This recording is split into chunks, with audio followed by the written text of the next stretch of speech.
Right, hello. Chatting time. I put today as a day to just kind of not play any games and just talk because it's been a long while since I last did it. The last time I did it was I think when I came back from America. That was about 2 months or 3 months ago. And when I did that stream,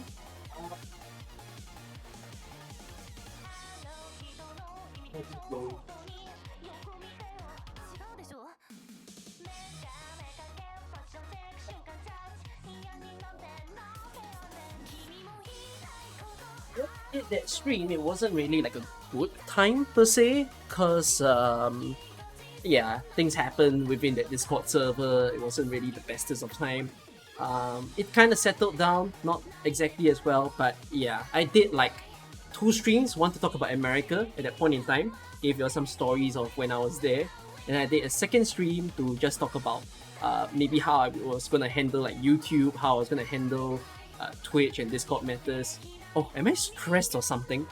So there's a unique thing about me when it comes to people who meet me in real life, and my friends kind of say this. So when I laugh, or apparently when I'm really stressed, people can see it, because you know the one meme where there's the kid in the class and then like the veins start popping out of his head.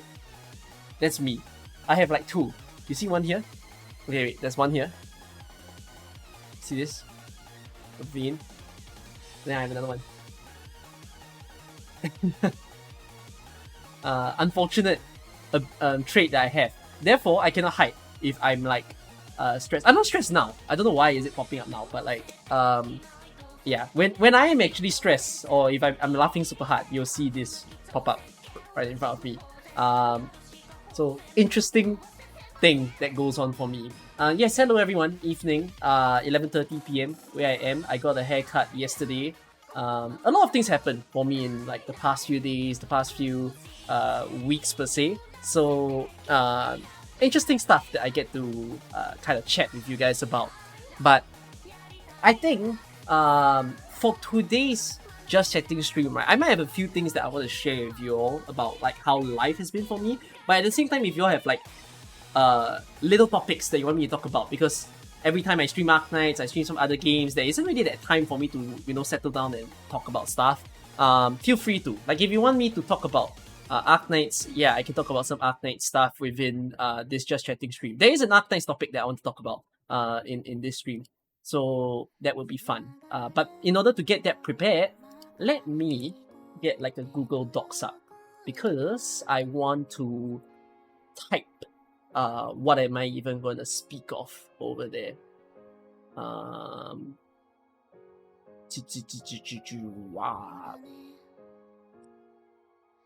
Where is it? What do I use? Okay, random notes. Okay, I've created a... Actually, no. Maybe I shouldn't use this. Hold on.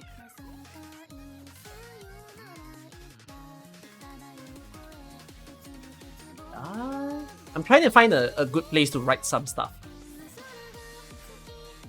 Okay, I've been reusing this document for so long that it's got 25 pages already, which is funny, but it's okay. We will reuse the same guy. Okay. No, we're not doing tier list today. Today is just chatting stream. If we're doing a tier list, I would have done it as an Arknight stream.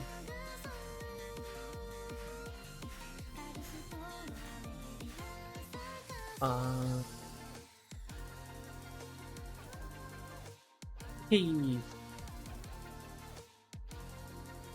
Okay, let me try to figure out what are some of the things I want to talk about with you guys. Let's talk about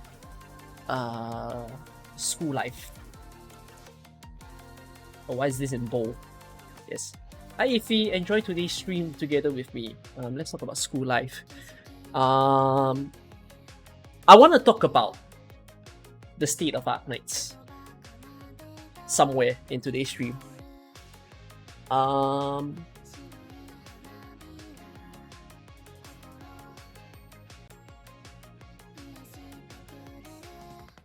Secret plans. secret special plans. Not so secret after I say it. What else do I want to talk about with you guys?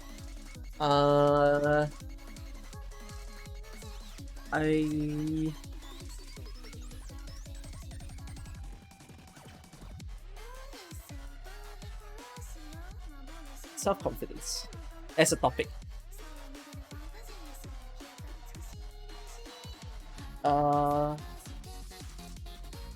YouTube. I mean, I talked about this the last time, but let's talk about it in a different light today. YouTube, Twitch, and Discord. Okay, I think that's pretty much what it is. You got followed back by Sakuzio. You feel happy today. Oh, you should be happy. Oh, what an achievement for you, Klishi. Congrats. YouTube, Twitch, and Discord. Any other matters? Equipment. Upgrades. Anything else? My mind is blank. Trying to figure what else do I need to speak about with you guys. Do you have any topics that you want me to answer in today's stream? We can fill as many as possible and I'll slowly get through them. Let me think. Will you talk about 8? What's 8? What's 8? What is 8? Module priorities? I don't care about modules. I'm literally gonna make an entire video to explain to people why have I never once talked about module in my operator showcase or made a video about modules. Like, I have my very big personal reason to not do it. But I don't...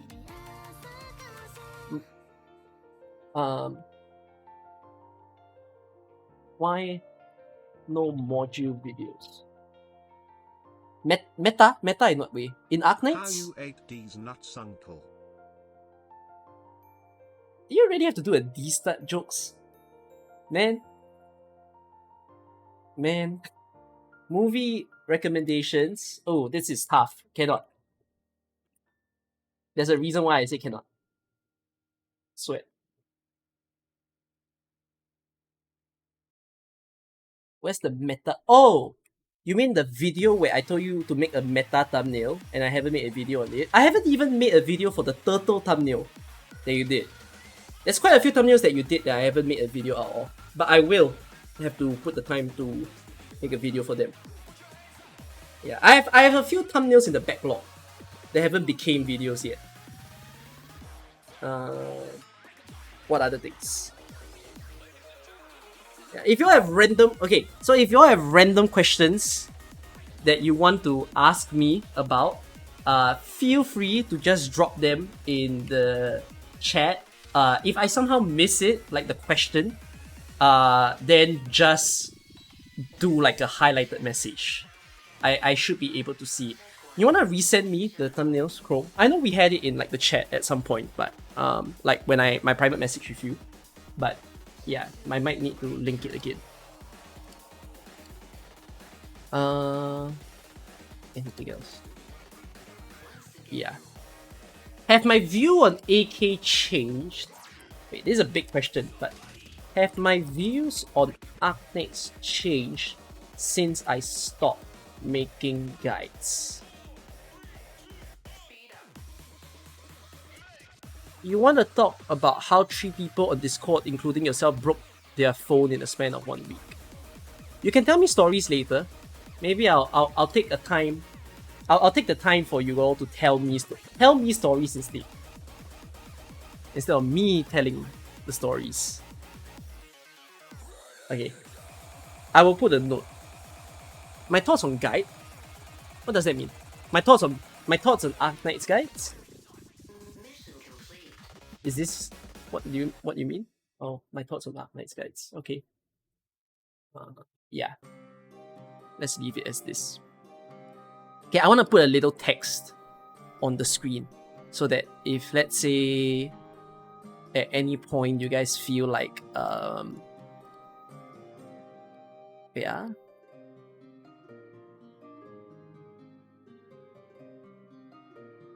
Yeah. If at any point you guys suddenly wanna like ask me something, go ahead.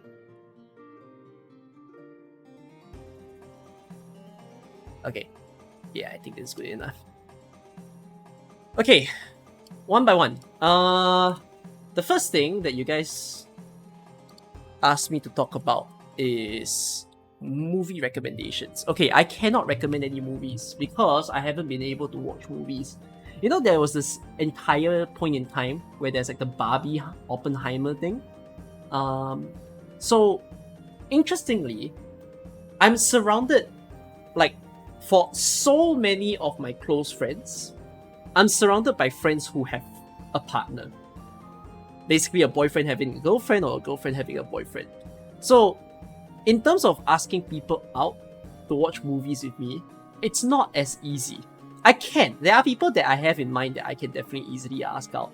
But yet at the same time, it's like I'm kind of lazy to even do that asking, and I end up not watching any new movies. So yeah, I have not watched Oppenheimer. I have not watched Barbie. There are Netflix series that I want to watch and I haven't been able to. There's a lot of very nice Japanese Netflix shows that is out recently. Like, I think there's the Copycat Killer. That one looks so interesting of a show, and I haven't been able to do that. There's definitely other Netflix stuff that I want to watch. One Piece, I haven't been able to see the real life adaptation of it yet. And then in terms of anime, is there any anime that I want to watch? Arknights, I haven't watched Arknights yet. I'll be watching Arknights over this weekend, whensoever I have the time. Like, I downloaded the episodes on my phone. I'm gonna watch them so that I can make at least a video before the actual second season drops. So yeah, I didn't watch Oshinoko beyond episode 1. I watched Oshinoko up to episode 1, and then after that I went into manga mode for Oshinoko. Like a lot of the anime that I like seeing, I went into manga mode for them. Like Dress Up Darling, I went into manga mode. Angels in My Heart, I went to manga. Chainsaw Man, I went to manga. What else did I went to manga? I want to start Jujutsu, but I'm very far to even start it. So yeah. Are there any other things? Like in terms of shows that I watch on a regular basis, which my recent AK weekly video, which is surprisingly one of my least watched videos, it was the one about the anime. I did put up like a bunch of shows that I watch on a regular basis. So I watched Taskmaster. It's a very, very fun British UK variety game show. I highly recommend if you want to waste your time. But I wouldn't say it's a waste of time. It makes me laugh all the time watching that show. I watch a lot of esports, even for esports that I don't play. I just, like, some of you might put my stream on as like a background as you do work. You might use it as a way to sleep and whatnot. For me, right, what is my background noise when I do work? My background noise is weird. It's not music. It's not a video. Sometimes it can be a video, but usually it's an esports game. So I don't care if that esports game is CS2, which is coming out, or CSGO, whichever you think of it. I don't care if it's Valorant. I don't care if it's LOL. I don't care if it's Dota. Anything. Any esports, I just play it in the background. Like Rainbow Six as well. Like I played Rainbow Six in the background yesterday while I was doing my work.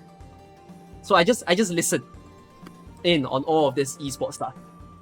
So those are like my fix, like video or background fixes in order to get me to do work. So yeah, there's really isn't a lot of things that I can watch to recommend you. But yeah, if you had a recommend, I watched ALGS. Yeah, ALGS was fun. I cannot freaking believe that back to back to back. I actually think it's wow. It will never happen again. Let me just say that. Like, this year's ALGS will never ever happen again. And at the same time, if you guys are wondering what ALGS is, it's Apex Legends, their international competition. And Basically, it might be spoilers, but I kind of don't give a damn already. If you're spoiled, too bad. Basically, there is a team that was literally on rock bottom in the position. In Apex Legends, the rule for you to win is that you need to score 50 match points. How do you get match points? Is by surviving as far as possible or killing as many people. Then as soon as you reach match point, you don't just win. You need to be first in one of that Battle Royale games in order to win the whole series. So it was amazing as to how Optic Gaming was like the first team that hit the 4th game. By the 4th game, they had match point, which I think is one of the fastest, by the way, in Apex history. You know, there's a lot of records that were set in the Apex Legends esports scene, but one of the records being, I think that might be the fastest match point ever, but yet it was not capitalized. Optic Gaming had match point for 5 straight games, but could not win the entire international, so they got 2nd place instead. And then there were other like rogue teams, amateur, not so big esports teams that made it to like 4th place, 6, 7, that kind of thing, which is amazing. But then TSM of course did the historical thing and won back to back to back, even after Optic had match point for so long. So amazing Apex Legends competition to watch. I didn't watch the whole thing, I only watched the last 2 when it happened. Any other shows that I want to recommend for you all? Movie. If I think back to my own movies that I've ever watched before, what movie do I even like? Movies are long. My attention span is a bit short to enjoy a movie. Then some of you might say, then why do you enjoy live stream? Because movie you have to pay attention. But live stream you don't have to pay attention. Live stream you can just let it run. Because usually, right, when you do a esports tournament, the first part has like nothing. So yeah. Am I skipping recommendation? I don't know. I will think about it. Cause I'm supposed to make a recommendation guide, right? I'm not making a recommendation guide anymore. But I will make a recommendation video. I think a lot of people are very like curious as to why have I not made a single recommendation video, which I will post it on... I'll try to post it on Sunday. Yeah, I'll try to post it on Sunday for you guys to watch. Because that video is going to be about why I didn't even consider making a recommendation video. Okay, so that's all for that movie part. Apple or orange? Apple. I don't like orange. Like if you give me an apple, like a whole fruit apple or whole fruit orange, I will eat apple. Cannot orange. I can't do. The citrus fruits are not for me. So lemon, I don't know how to eat that. What other citrus fruits are there? Kiwi? Is kiwi citrus? I'm not good with kiwi as well. But apple's fine. Banana fine. I have a lot of favorite fruits. I like honeydew. Do I like recommendation? I'm very half-half about recommendation, I'll be honest.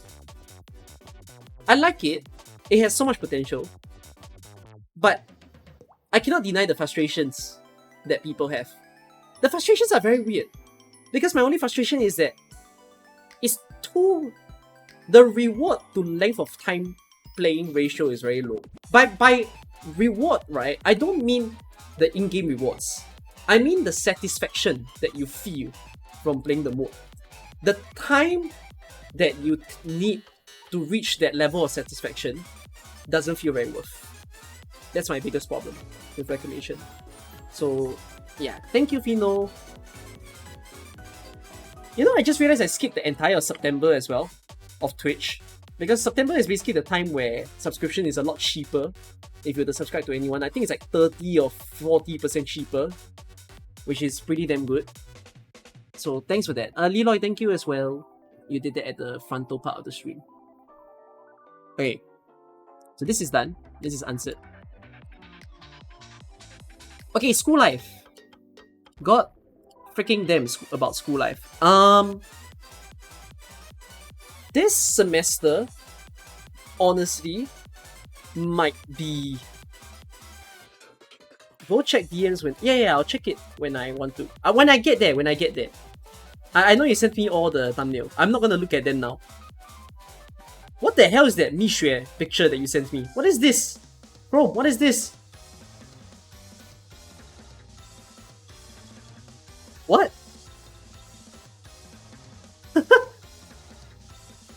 Okay. I don't remember making that. I haven't tried Mishue as well. Even though I passed by it like a few times before. Okay, so school life. I'm enjoying school life for what it is. It's a lot chiller of a semester that I had across any of my time in the school. Like, I actually think my current third year in university is weirdly easier than my first ever semester in the school. So, if I had to draw, drawing board. Let me find like a drawing board. Okay, high sketchpad. What the frick am I looking at? What is this? Wait, move. Oh my goodness. Wait. Delete everything. Okay. If I had to like draw a graph, I hate that these are pixels. Can I make it a white template? How do I change the template of this thing? Ah, my eyes. Change the template of this thing. I hate this template. Tea? Custom? What do you mean tea? Chocolate. What does chocolate mean? This doesn't look very chocolate. No guides. Wait, no, that says snap to guides. Screw it, bear with it, okay, chat. Anyways, so this is a graph of semester, okay? Semester and difficulty, okay? I feel like, so this is my life, okay? How, if I had to draw how hard my life felt like. This is 2022. Okay, no, 2020, 2021. Okay, take this as the start of the year. So, okay, I failed math. 2022, 2023. So 2020 was when I first entered university. So I would say that, okay, let's just draw the difficulty in like a middle point, like a baseline. So I would say that I did 2020 in a way where I started the SEM unlike anybody else. I was doing an internship, I was working while I was acclimatizing to school, like getting used to school. So it was pretty damn tricky to deal with that. So it was kind of tough. And then I would say that it became like a little bit tougher even after I exited from the company, because I had a lot more courses to take, and those courses didn't feel easy at all. So yeah, this was like my second semester. My semester, the first semester of my school term is weirdly on the second half of the year, and then the second semester is on the first half of the year. So it was like this. Then I had a holiday. So I experienced my first ever summer holiday in 2021. So naturally, for most people, when you have a summer holiday, the difficulty should go like down, right? But for me, that didn't really happen. Instead, I feel like it kind of just stayed this way when I was in 2021. Why? I feel like at this point of my life, right, I was like this.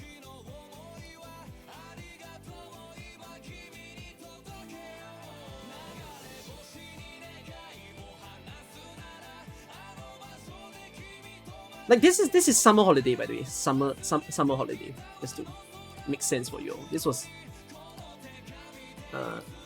yeah, this what the hell is going on?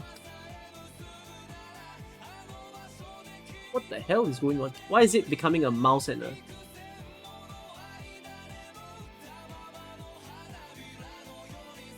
Summer.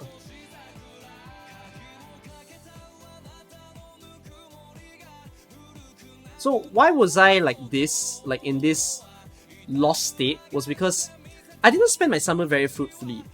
I kind of told myself that this was a time where I was going to concentrate more on YouTube for whatever reason. Make more videos, do more bigger projects and everything.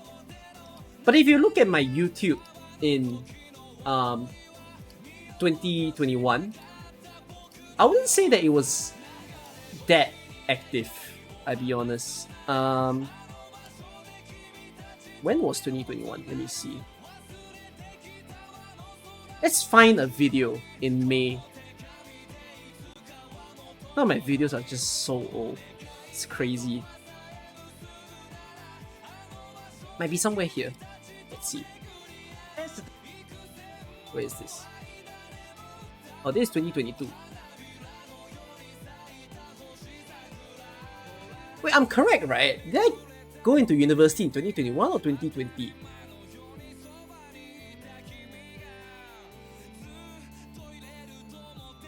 Oh wait, I might have made a mistake. When the hell did I go to university?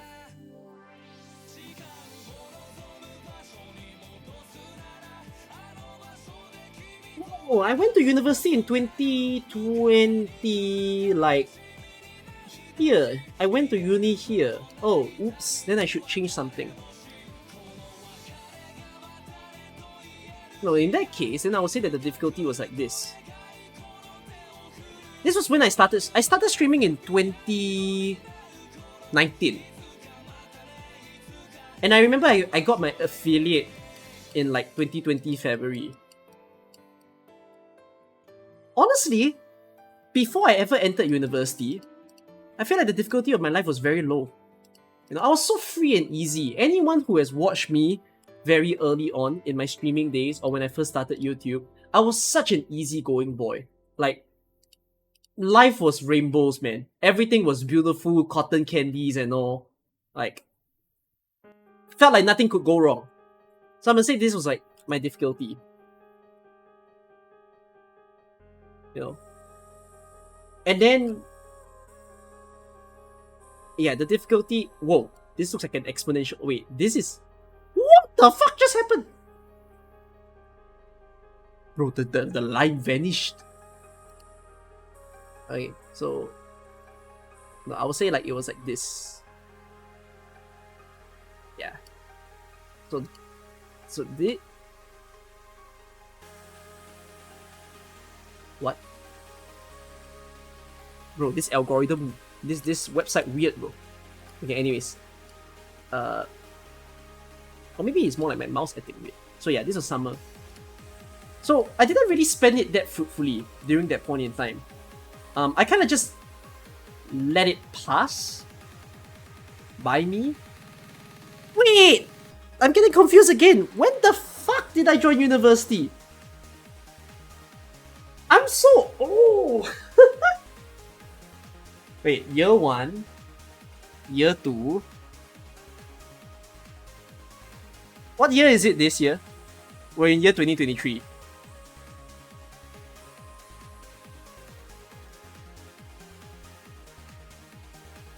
I don't remember! When did I join university? Help me! Wait, I need to backtrack. Hold on, I lost it. I absolutely lost it.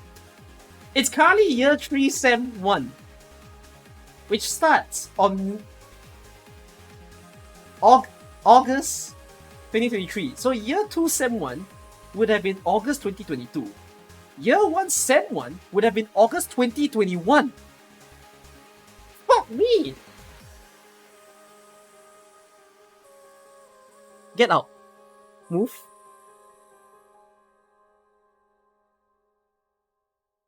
Now, these lines get shifted. Yeah, there you go. Oh my god, I'm fixing my life. Ah, this looks more correct. Okay. We got it, guys. We got it. Yes, university gave me amnesia, bro. Okay, like that. Yeah, so this means that my dead period of like not knowing what the fuck I'm doing was in 2022. So it's correct. It's around this point. Oh my god, this was Pep's first video. I think this was one of Pep's first video. It's the one after this. Wow, I absolutely tortured Pep when he first joined me as an editor. That's a story of his own. But yeah, November 2021. Okay, no, at this point in time, I was still okay. 2022. Yeah, look at that. I was so active in the past. Like, I would make videos for every single event. I would make very, very cool topics. I would tell people what to pull. I would always calculate the number of free pulls. Give people news. And I think people loved my guides. You know, and I did so many of these different things. But then, you know, let's grow up. We look into 2022. So, I had my first ever long holiday in May of that year. Wait. Shh. Big news. Update. The long... Yeah. I remember my own videos. It's so funny. My house is so bare. Look at my house then and now. Like... There's more. Poster number 3. Poster number 4. What the fuck is this on the floor?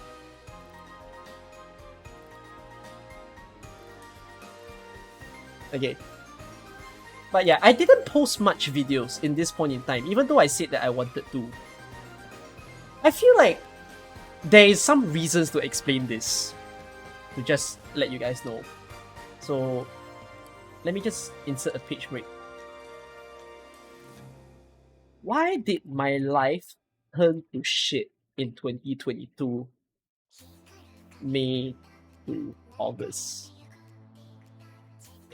Let me just say that from August 2022 to, I would say, July 2023 might be the shittiest point of life yet. I'll give you guys the story.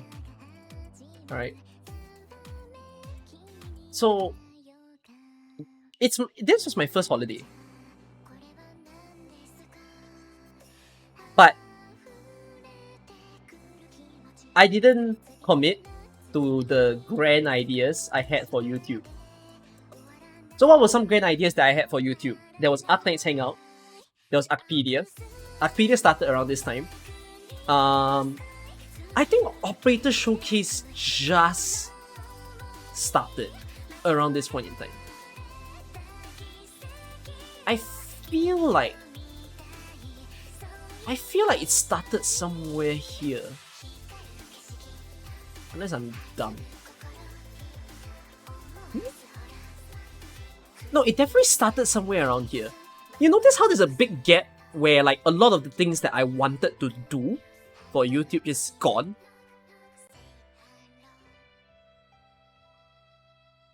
See, Arknights Hangout was there.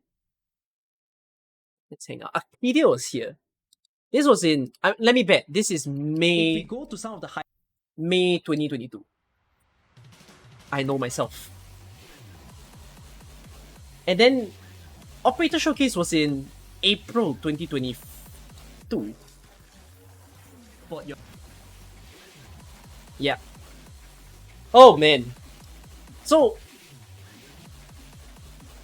I had these 3 things I wanted to do in my YouTube channel, but I didn't keep up with them. You know, like, basically, right? Down arrow, okay? You this time period, you kind of don't see any of these videos. So, at this point in my life, I started very unhealthy habits. There is a game that I'm going to put to blame. I want you guys to take a bet. There is a game that ruined my life and my motivation. It's not Arknights.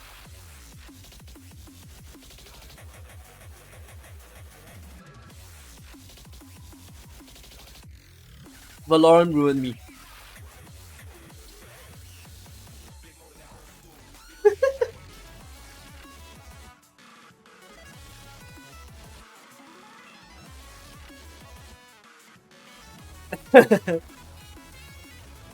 Valorant ruined me because I spent a lot of my summer holiday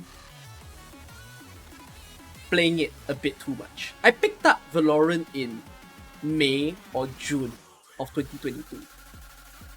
And because I wanted to do well in it, I played it a lot. I ruined my sleep cycle for it. So was I addicted to Valorant?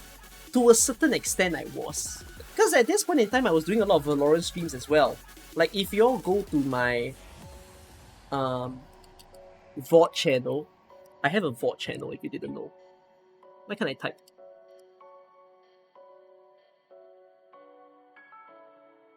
If you all go here and like look at my past stream history,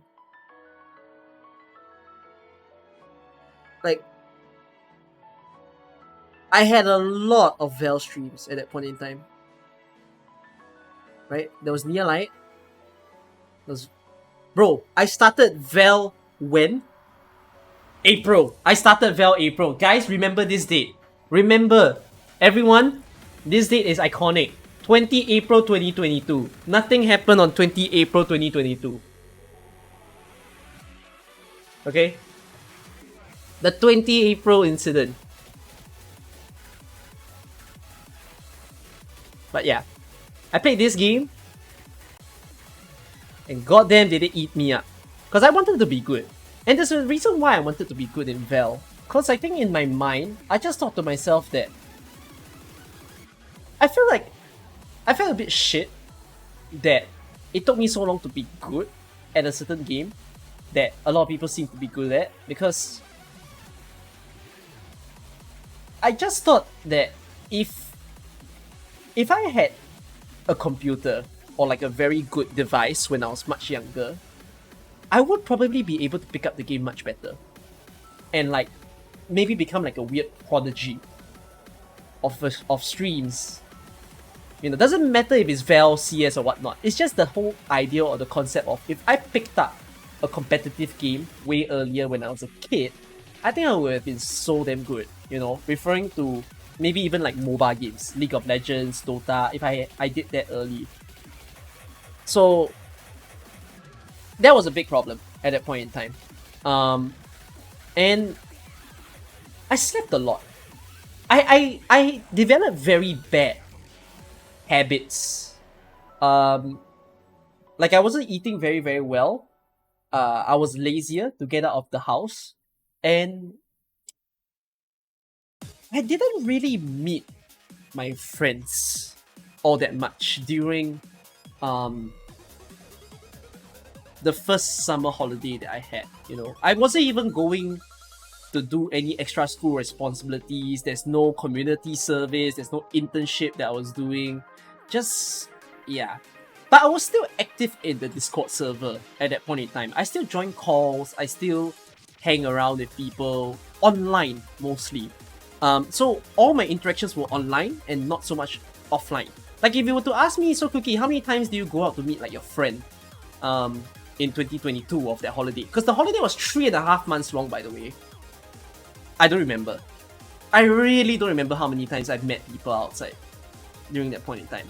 So it's quite a shame for me to say something like this, but I was unproductive basically at the entire point in time. I didn't keep to my goals and I was very distracted, you know. And there was another thing that really didn't help me during the entire point in time, because I got a hit in self-confidence, which links into this topic of self-confidence. By the way, we're still on the topic of school life in Discord. I mean, we're gonna talk about all three things. Okay, these three things come together. But I got a hit in self-confidence because during this point in time, I felt like my videos wasn't as liked. I received a lot of negativity during April to June. And I kind of feel sad. I feel like I didn't need the negativity, but basically people were very particular about me pushing out videos like a lot and overdose. So Dawson's Holiday was a very rampant case of that, where I just felt that event was very big. So in order to really hype up the event, I made so many videos about it. Like, y'all should see it. I made 1, 2, 3, 4, 5, 6, 7, 8, 9, 10, and let's not count the guides. Maybe 11 because of the UI update. 11. I made 11 videos for Dorsalis. So the complaints were this. People felt that I was milking the event. Like, people thought I was just farming for views and whatnot. And people, on the other hand, people didn't enjoy that the videos were very long. Because if you notice, like, this is 33 minutes, this is 17, this is 20, 13. Like, people weren't happy that the videos were super long. So the issue for this is, I didn't get this as a direct comment. I got this as an indirect comment. And the indirect comment that I heard mostly from was from a particular YouTuber who spoke to me. So the YouTuber who spoke to me told me, hey, apparently people in other servers don't speak very well of you. And I was like, yeah, what's up? And then people just said, like, he was just pointing out that people didn't enjoy my stuff because it felt like I was overdoing it, and people didn't enjoy the way that I speak. So that took a hit on my mental in May. And it wasn't very easy to get through it, because I think in my mind I was very clouded. I was thinking to myself, what do I do to solve that? What do I do in order to appeal to people's tastes even better? So that's when the rut started. So I picked up Vel. Vel became like a gateway drug per se, right? Where it's something that helped me to cope with the stress that I had. And then I didn't know how to solve the stress that I had. So I get stuck in that loop of just my problems pile. And I didn't want to make videos until I figure out what I want to do. And when I film videos, right, I have a big tendency where I'm not very good at doing videos in one take. I'm quite a perfectionist whenever I film stuff. So I end up repeating lines over and over again until I'm super happy with the way that it sounds. I'm not doing that as much nowadays, but it time to time still happens. But last time, right, okay, you guys might not believe this, okay? Like, I'm gonna show you this video. One of my very first operator showcase was Telopsis. Telopsis. Check rate. I think Gravel. Telopsis might come after Gravel. I think. Nope. Oh my god, I feel so embarrassed, you know, that I stopped Operator Showcase for so long. It's such a good series. Why did I not continue it? I regret my life. Where is my Telopsis review? Eh? Maybe I passed it. Hold on. Telopsis. Steen was my first ever Operator Showcase. I'm quite sure Doberman? Yeah, I'm quite sure Telopsis is somewhere here. There you go, Telopsis. Another fresh from the sea operator review for you guys. This operator, was my camera quality this bad? It kinda still is, but was it this bad? Extremely excited to talk about her because she was one of the first few 5 stars that I got when I first began the game, and I was deeply amazed at how she was someone who helped me out so much. My hair is so fuzzy. So from the early front, and still remains as an operator that I use today. So this operator that we're gonna speak of is Telopsis. Let's talk about all the things that you want to know, and then later on summarize as to whether or not you should pull her and build her in your account. Okay, your way up. So there's something I need to tell you about this video.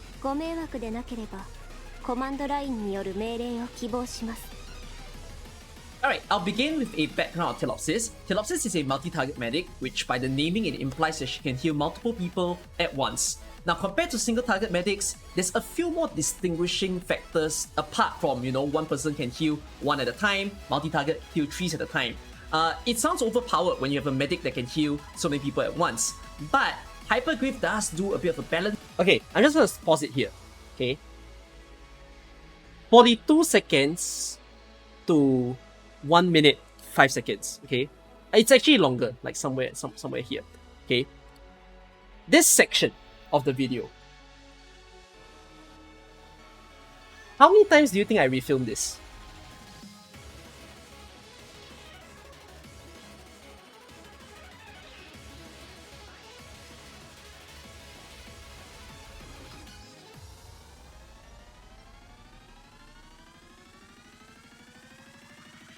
Okay, so I'm not kidding, yeah.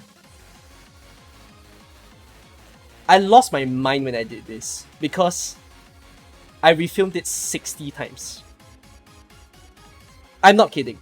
I refilmed it 60 times.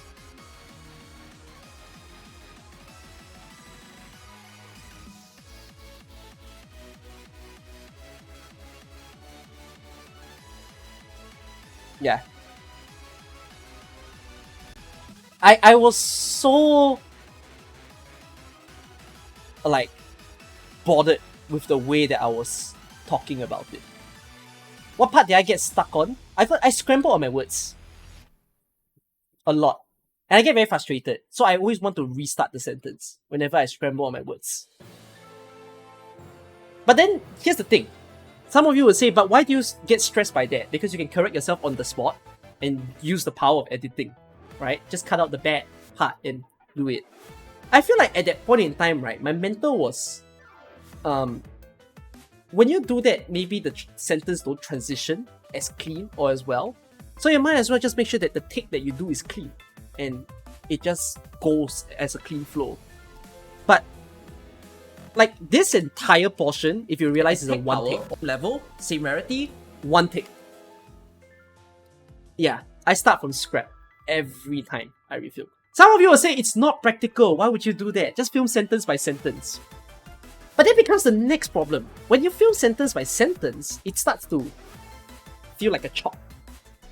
Chop, chop, chop, chop, chop. So, I mean, I've learned from this, by the way. I don't do this as much now. But yeah, I filmed this 60 times. And bro, I was like shredding. I was just here like, oh, kill me, stop me, from redoing this over and over again. I can write down in goggles, like E does, about the sentencing. There's a difference. He doesn't have a camera. I do. That's the difference between me and Frostbite as well. They don't have cameras. I do.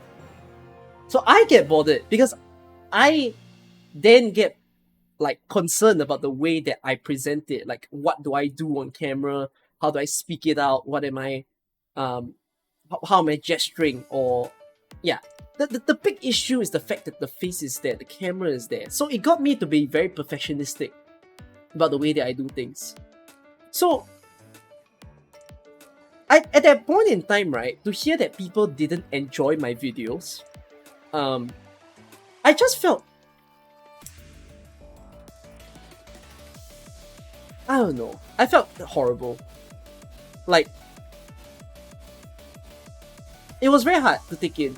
the comments at that point in time, and I didn't really have anyone to talk about it, because I think what's so unfortunate is the person who was telling me these problems was a YouTuber himself, and like, wouldn't he?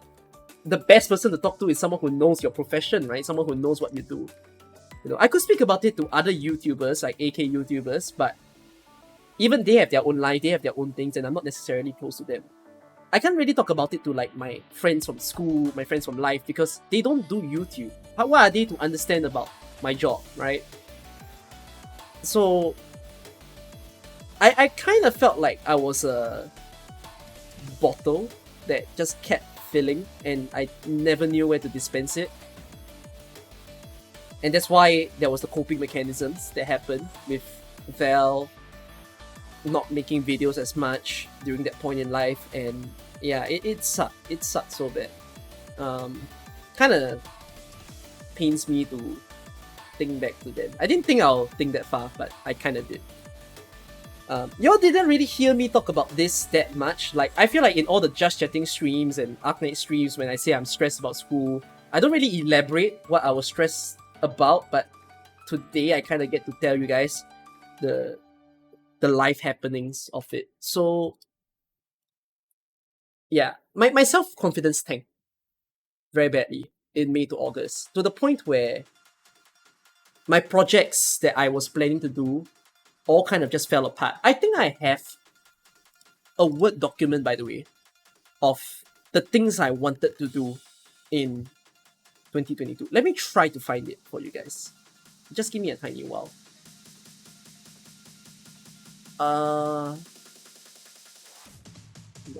Maybe it's on my Discord. Wait, I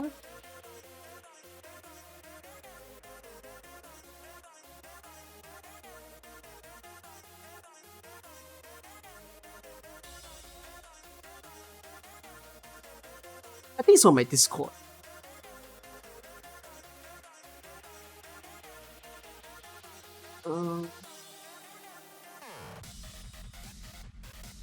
Yeah, okay.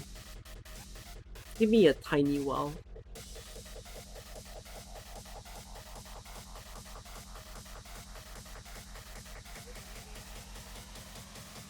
I'm trying to locate.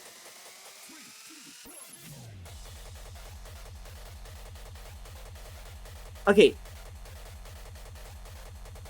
Take a look at this.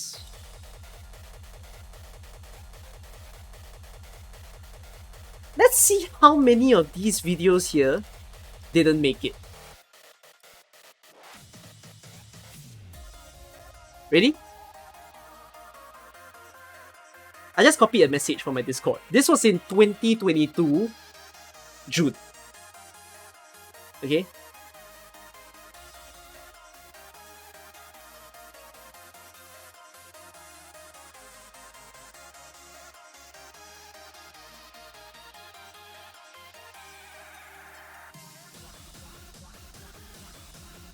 So, I wanted to update on my life. I didn't. Phantom Operator Showcase. Did I make a Phantom Operator Showcase? Building rulebook that happened. I wanted to make a video on Ling, but it didn't happen. Operator building priority. I think I merged it with the building. Oh no, I didn't build. No, I changed this. Look at that. Arpedia was gonna have an episode of rerolling, but I didn't do it. Arpedia was gonna have an episode on gacha raids. Didn't do it. I was gonna make a Nightingale Operator Showcase. I was gonna make a Bagpipe Operator Showcase, and I was gonna make a Pudding Operator Showcase. But I didn't do any of that. So, it's yeah. At this point in time, I was just so behind on things. I only kind of like came back to the YouTube scene a bit more in July. So in July, right, this is my Discord chat with my editors at that point in time. I planned a lot, but I have no motivation. Yes, exactly that. So y'all might recognize this. See, I still told myself I should make a video link, but I didn't. I did make this video on the 40 artist one. I think it's, let's see, 40 artists. Actually, I love that video. It's somewhere here. Yeah, it's here. Yeah, I made this video. Go watch it if you haven't, by the way. It's quite a fun video. Yeah. Yeah, go and take a look at this. By the way, I think the timestamps might be broken. Maybe. Are they broken? Could be. Because why is it so weirdly separated? Who the hell is Jay? Jay. Who? Who timestamp this? Is this YouTube's timestamp? For me. It's YouTube's timestamp. That's here. Bro, Cliff Hard. Very nice. Anyways. Yeah. So I didn't do any of this. Right? And my base formation video came very late. And I was going to make an operator showcase for Lapland as well, but I didn't do it. So, in a way, right? Yeah. I took a very big mental hit in 2022. Like, I basically lost the drift. You know, I lost the train to work videos. And it was very hard to get back on the rhythm for videos in July. So, yeah, it was just not fun, really, to have gone through all of that. And once July hit, right, I would say that, like, I took a second mental hit from July to December. That is, I don't just have one YouTuber friend now. I have 3 YouTuber friends who all said the quality of my videos have dropped. Yes, that's what friends are for. In August or September, around that time period, basically I had a bunch of people saying that it feels like I wasn't like in that right state for YouTube, which was true. It was very true. I wasn't in the right state. But they were just saying that it feels like I wasn't putting out good videos, because if you look at the videos that I did, there's a team in the entire of the past year. I did a lot of guides, right? My channel is so full of guides. Very, very... Here and there you see some news, but yeah, it was guides after guides after guides. Stage guides, that is. I did the coaching videos, which was fun. But not a lot of people watched it, you know. And I did a bit of viewer pools here and there. And then I posted a lot of my IS runs, right? To the point where it hit, I think, episode 14 or something. Or 12, whichever is the last one. Right? Lots of guides, lots of guides. News just gets squeezed in the middle. Like, it feels like the flavor of my channel was missing. I lost that thing where people love watching me for like random videos, the topics that I make, like limited banners, really putting up the news as fast as possible whensoever it happens. And yeah, 2022 simply wasn't my year, I would say. And oh wells. So August was really when I had maybe the hardest semester ever, and I unfortunately got a lot of unfortunate events. I don't really think I should put out these events publicly, but I try to see it in a way where I'm not like I'm not putting out too much sensitive stuff. But there were two topics or two things that was flying the clouds for me at that point in time. One was money. The other one was health. But here's the thing. Not my money, not my health. So what I'm trying to say, or what I'm trying to mean, is that in August, my family kind of took a very big turn where I suddenly felt very vulnerable, because this was the period of time where I think COVID almost actually it already recovered. Okay, it recovered for like a whole year already. But basically life is very stable by this point. But my family's cash was, for whatever reason, in a rut. You all should have noticed by now that I do not have a father in the house because my family is a divorced family. I try to say this softly because I live in a very small house and that my mom is sleeping in the room. But yeah, I don't have a father. I only have my mom. So I don't really blame my mom for this, but my mom, being of her age, she struggled to find a job. She had a very good job before COVID, but because of COVID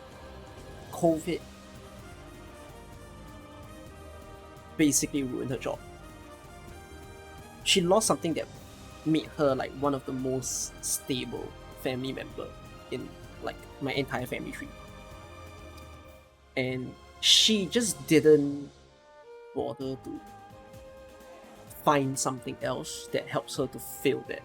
So she ended up living on savings for what, maybe 2 years to 3 years. And being like her middle son, I just didn't really enjoy that feeling because I can't go to work, or at least I could, but at the expense of while being in university. Which I did, In August, I took multiple jobs that took up my time to stream, that took up my time to do YouTube. So it was a very sour feeling when like I felt like I was the only person being mindful of the family's cash. I tried to turn off VGM, okay?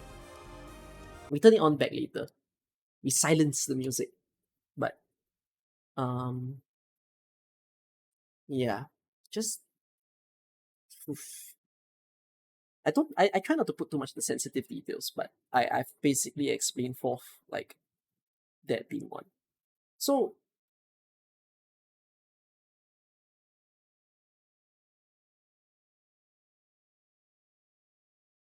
I think of it this way, that in 2021 all the way to 2022, like from the start of 2021 to the end of 2022, I was living in a condition where you think of it like a pool of cash, right? A big pool, tank of cash. And the only thing about this big tank of cash is there is no there's no inflow. There was only a there was only an exit at the end of that container. It was basically just a continuously leaking faucet, where the wealth just kept going down and down and down. And like, I felt very helpless. I'm just like, why is my mom not concerned? Why is no one in my family concerned? Why am I the only one who's like, guys, we need to do something about this? No one is doing anything to earn, to ensure that we're okay. So the only thing that I could be concerned about, being like someone who was still managing university, was to ensure that, okay, fine, this is an issue. Let me just earn money for myself. And so that I don't stress my mom out, so that I don't impede on my younger brother's education. So it was just August to December, right? This time period. It was me juggling my social media side of things, YouTube and Twitch, making sure that I still stream enough for you guys, making sure that I still make video for you guys, and then um taking up like a teaching assistant job in my school so that I could at least get some extra money. And yet I still have to attend classes like 3-4 days of the week. So I just didn't have time for anything. I kind of want to say that I didn't have time for myself, although the coping mechanisms continued, right? I told you guys about Valorant. Valorant was my coping mechanism. I ended up playing it whenever I was stressed. It wasn't Arknights. Arknights is just a game where you turn on, you farm, you leave it one side. It's not a stress reliever. It's just a farming game. That doesn't make it good or bad in my eyes. It's just a game. But stress relievers are like my rhythm games and my shooter games.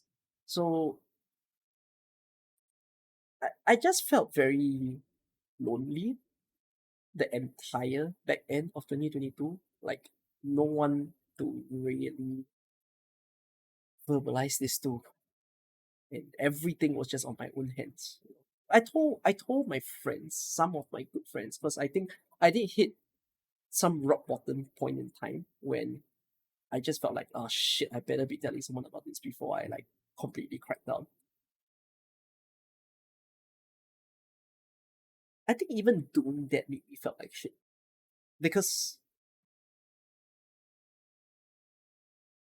unluckily to say, my friends have better families than I do. They've got good money, they're rich, they eat well, they sleep well, they get to go places, they get to travel overseas, they get to go countries. And I'm someone who have to work for the things that I want. So to tell them like my problems, it's a very, how do I describe this? Imagine someone just going like, oh, sorry to hear that, bro. Like, things will get better. But like, I mean, I don't blame them, because if I tell these problems to anyone, or like anyone tell these problems to me, then am I gonna react any better than that, right? But as far as I don't blame them, but it still felt like shit when people comfort you that way. So yeah, very very helpless state of life. Everything was going wrong. So one is my family. But by the way, if any of you are wondering, has it gotten better now? Yes, it's gotten better now. My mom secured a job that is very similar to a previous one. After 4 years, she finally got an okay, stable enough job. Uh, my younger brother is finally going to work and everything. Okay, so immediate family was the first problem when it comes to wealth. Okay, like money. Here's the second problem. There's two people in the family who are very sick. The two people is my dog and my grandma. So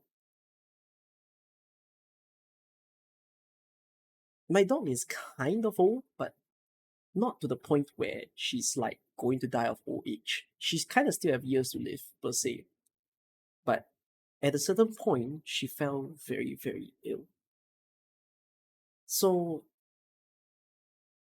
my mom, being someone who really, really loves my dog, she wanted to tend to my dog. But remember, I told you guys that I don't have um any like income coming into the family, right? My mom was just living off of her savings. So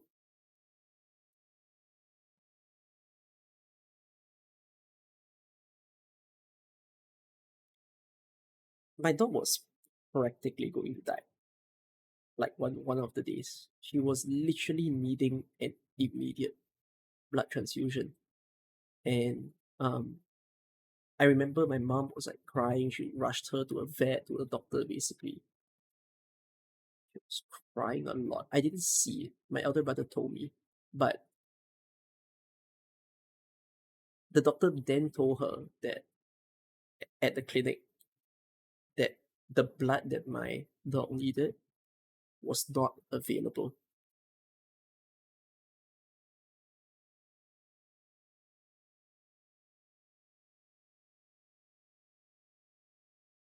I mean, my mom was in pain.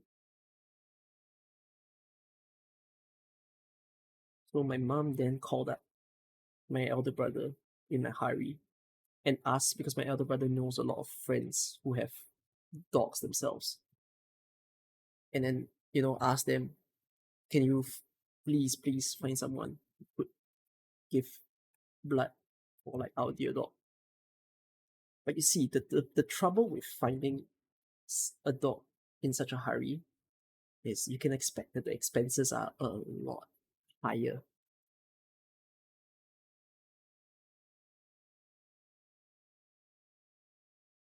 My mom was basically at the vet for the entire day, from morning to night. So did she come back with my dog? I mean, you all see her, my dog in my streams in the past few months and whatnot. So she's still alive. So we did find a dog that could donate the blood. Then, I mean, I didn't really get to hear directly from my mom, like her emotions and everything. But I asked her, how much did you spend? And let me just say that I felt like I was in a trolley problem. You know, the one where people talk about the train and then whether the train runs over one person or five people. I felt like I was in that situation. You don't know why. When I heard that amount of cash,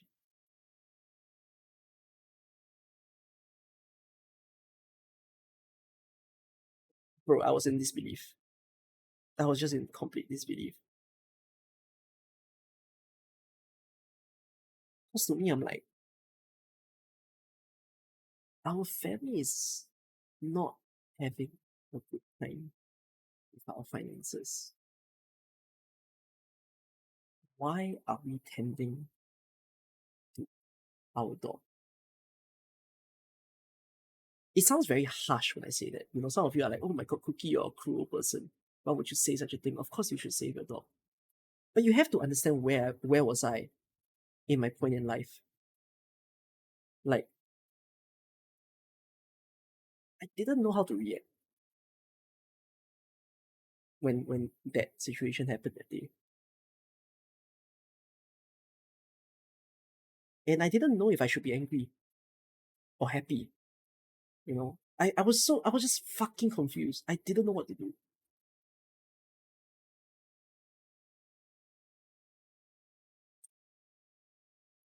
So that added to my stress.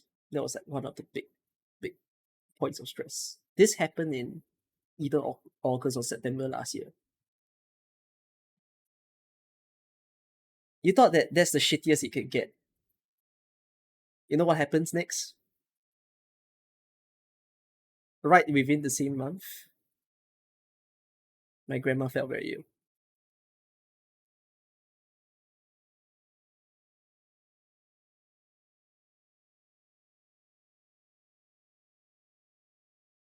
Grandma fell very ill, and it doesn't sound as big of a problem because If my grandma falls ill, I will have other family members, right? And if let's say we have to afford my grandma's healthcare and everything, let's split the cost. Let's make sure everybody pays and contribute to the welfare of my grandma.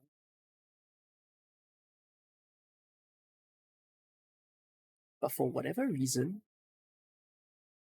because my immediate family was seen as maybe like the most well off or like most money, whatever way you see it.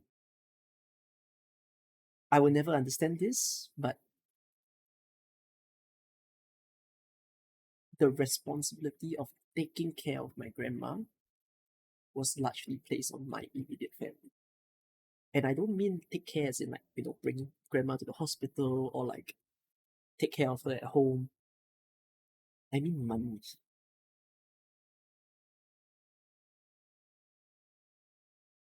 And then I'm just there like, we just had that incident with my dog. And now my whole family wants to put the responsibility on my mom. Like, why is that the case? Why must my mom be the one to fork out? And my mom is the youngest daughter of the entire family.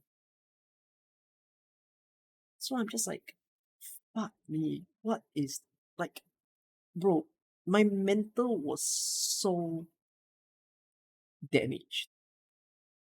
Absolutely destroyed.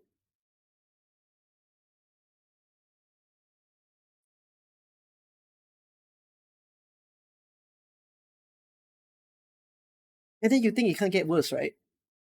You think it can't get worse.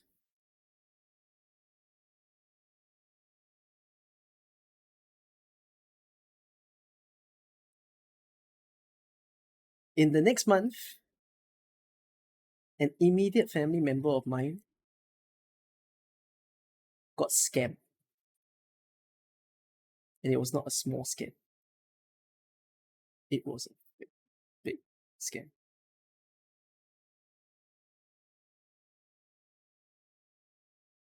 It was a fucking huge scam that lost a lot of thousands. Bro, my heart could not fucking take it that year.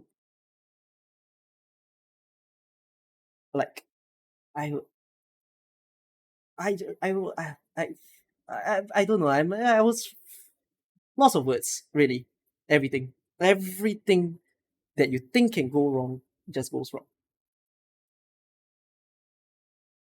Yeah, yeah. Everything that was happening was while I was still streaming, while I was still making videos, and of course, I don't show that emotion of me being stressed or me being upset about things on my stream. I can't. When you stream, your job is you gotta look good, right? You gotta make sure that people are happy. You gotta make sure that people are doing good and enjoying the stream. But bro, I think every stream that I was doing was not an easy one to do because every time I'm just like, am I gonna do well the next day? Am I gonna be okay to live and everything? No, my biggest heartbreak was when um my biggest heartbreak was when my younger brother talked to me and then he suddenly told, like I you know he didn't tell me but I asked him myself. I asked him how much pocket money are you getting because he's not working, he's still in school and everything. And he told me he got half of what he usually had. And then I said, do you eat enough with that half? And he said, no, he just eats one meal. Bro, you know how scrambly it feels when I hear that?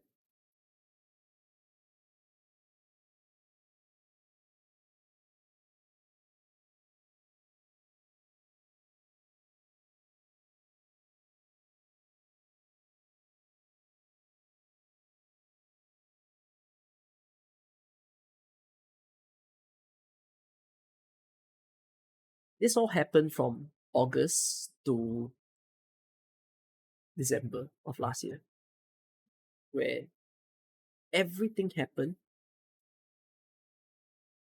and I still juggled every responsibility I had. Handling maybe the toughest projects I've ever seen in my uni, and yeah, dealing with so much things. At that point in time, many things also went out of control. The Discord server is one of them. So August to December was when the Discord server's culture, I would say, started to take a bit of a rise, and in a way like gotten better. People knew each other more, people were talking to each other. But at the same time, when you get to know people more, you also see, not so good sides or sides that you don't like about people. So people then maybe start to not like each other. But I was unaware of this. I wasn't following. Why? I have no mentor to follow. Absolutely no mentor. I don't even have a good mentor to maintain like a proper YouTube board, right? What am I to do when it comes to my Discord server? In December, November was when I went to AFA, and like met people. It was so cool to meet everyone over there. And I had to then um make a video out of AFA.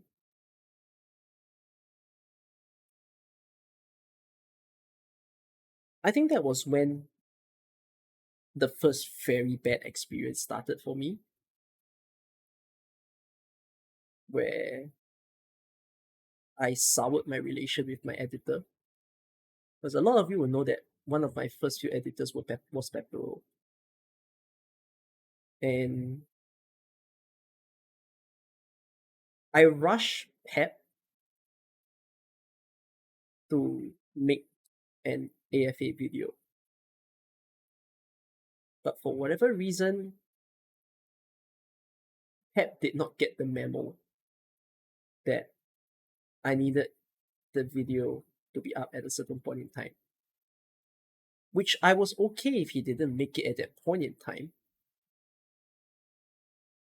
But I just needed him to tell me that he couldn't do it. Because I have two editors that I could use. My two editors were Nagashima and Pepero in 2022.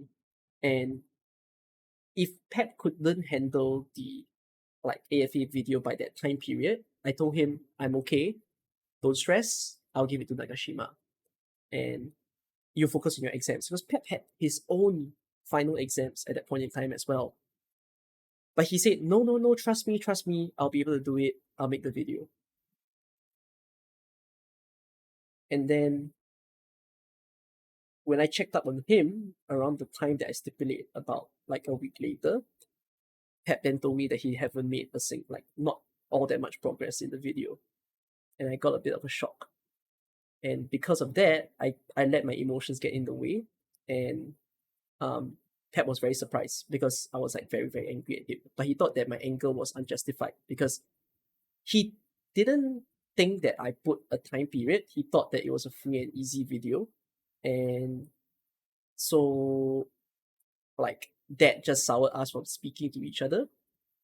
And I just said, I'll take this video out from you. I will handle the editing. I spoke about it to Pep like many months later, but I don't think Pep was very, very happy with the way that I treated that situation as well. But yeah, neither am I that like pleased with how I behaved at that point in time when I had like a private call with him. So that was like the first bad incident that I had when it comes to people relations. Then the second bad incident that I had is in December.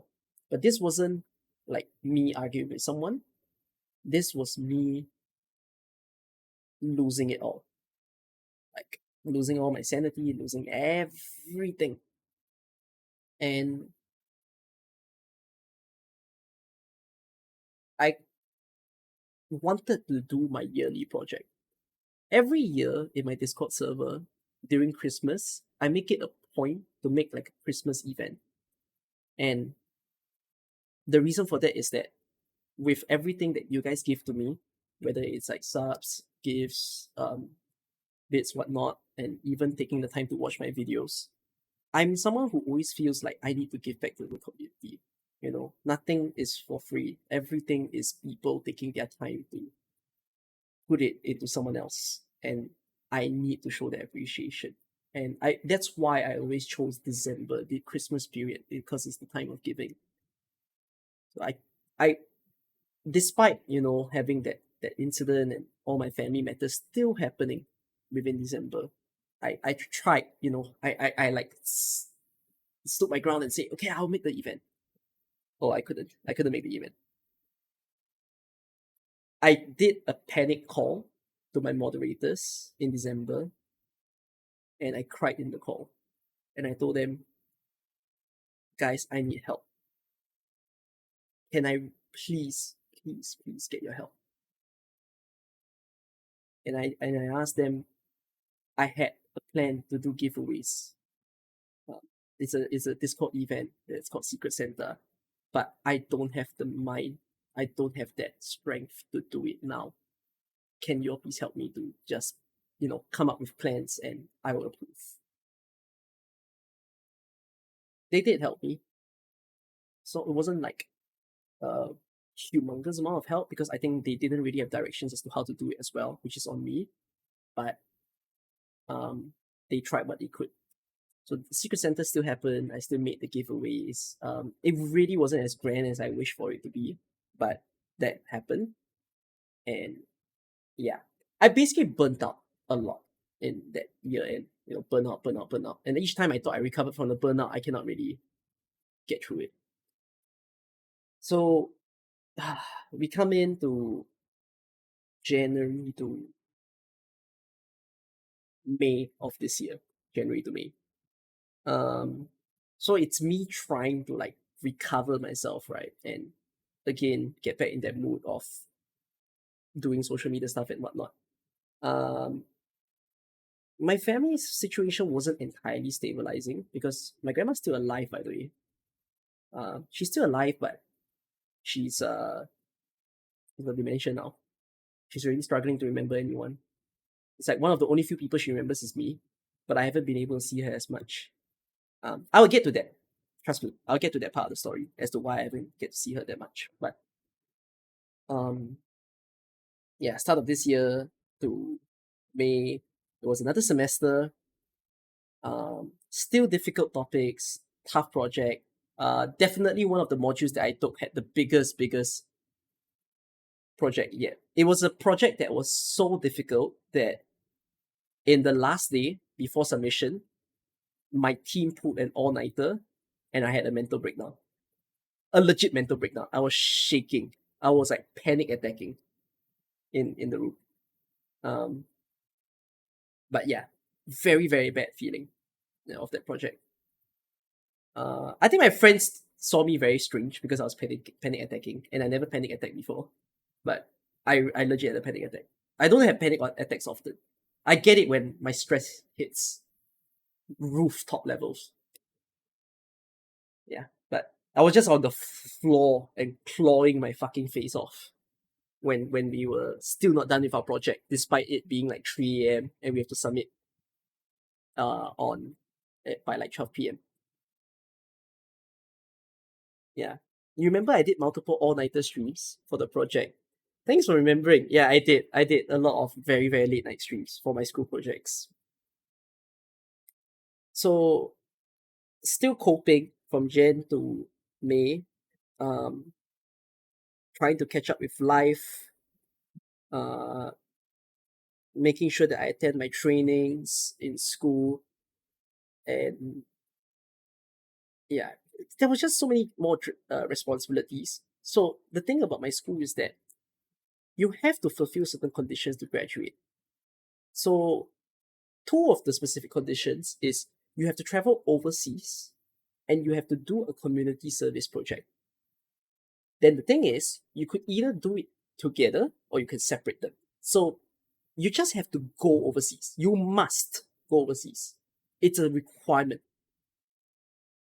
So you either go overseas because you're doing an exchange, you go overseas because you're doing a community service, you do it because you go for a study mission. You just have to.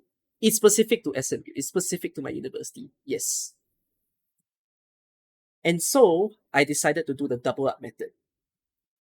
I go overseas and I did a community service project. So I became a community service leader in the start of the semester because my friend invited me to. And I absolutely regret that decision. Yeah.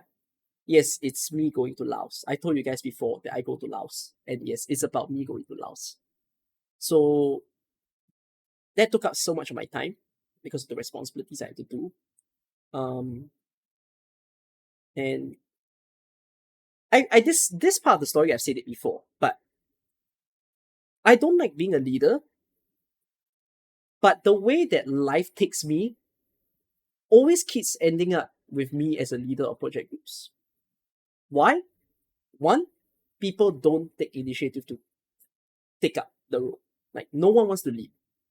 Like, so many groups that I've joined, whether random groups or friend groups, I don't meet people who want to take the step forward to direct the team and make sure that we are doing work in progress. And then I end up getting forced. I don't get forced in a way where people point fingers and say, you're the leader now. You know, it's like maybe a quarter to even halfway during the project that with so everything being a standstill, fuck it, I have to do something. If not, we're not gonna get anywhere. Right? I don't do it intrusively. Like, especially among my friends, they know that hey, we need a bit of direction, let's get to it, let's do this work.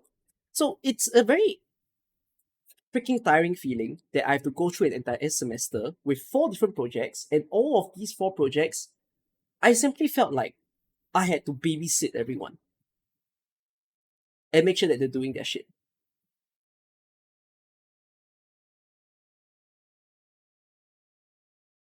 So I just really never had the time to settle anything, right? And making videos is not easy, you know. Some of you can say, oh, but Cookie, you got editors, so you should be fine. But the thing is, I have editors, but they need me to film content. So if I don't film content, they have nothing to edit. And then the problem comes back to, do I have the time to film? And I find that editing is a very difficult thing to do for YouTube because there's a certain skill that editors need. This is not me getting onto Pep to say like what he does is bad or whatnot, because Pep has very great editing. You'll see Pep's editing in Yee's video, right? No, Pep practically edits every single of Yee's video, but he definitely didn't enjoy a certain way of my edits, which I can understand that he doesn't like that. But after a while, I also think, depending on the way the channel is, there's a certain standard you have to meet. So Yee scripts everything. Every single video. He scripts and he reads off his script. I don't script. And there's a reason why I don't script. You have to remember, early on I said that people were complaining that my videos were shit and whatnot, right? People also complained that my videos were shit because they thought I had a reading voice. Which could be true. But I didn't know how obvious it was. And I had to assume that it was very obvious. If not, people wouldn't comment on it. So I went from someone who actually had scripts in my video to I removed scripts from my videos. And I only work with skeletons. So the good thing about scripts, especially when you send that script to an editor, is that the editor sees the script notes and they can edit based on your points. Like, for example, you say this sentence, oh, what are you supposed to show on the screen? You write that in. Then after you do the same. So that's what Yee does for Pep, being his only editor. But I don't do that for my editors. Instead, the way that I do it for my editors is that I film a certain footage, I give them the footage, and I let them know this is the video. You simply need to cut the portions, and I need you to just edit it in the way that you do. So this was a bit of a struggle that I had with practically every single editor that I met, because a lot of them don't really know very well how to self-direct themselves to edit. Like they receive the footage, then they get a bit stunned. What do I need? What do I not need in the video? You know, if I was editing, like I know what I want to do, right? Because I can kind of feel like, oh, it's like this, it's like that. But for them, it's like, you know how I done puzzle seasons on Discord? For a puzzle maker to make a puzzle, it seems very easy for the puzzle maker to solve because he gets everything. But when you give the puzzle to someone else, that person of course gets stunned. They're like, what is this actually trying to do? And that's I think how my editors feel towards maybe editing some of my stuff at times.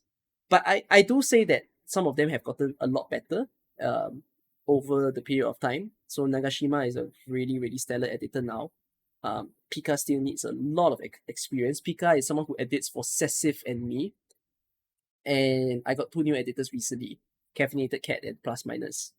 Caffeinated Cat so far has been my most impressive editor because he's doing exactly what I wished my editors to do. That is, I give you the raw footage, you help me turn the raw footage into something beautiful to watch without much of my direction.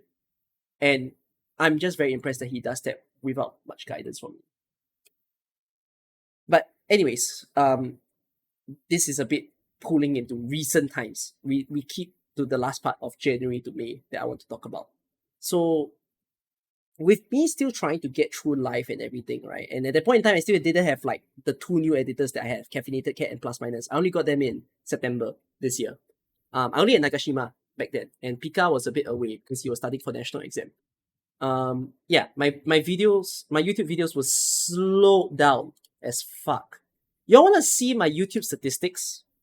I don't mind sharing it. Anyone wanna see how much I earn? Let me show you.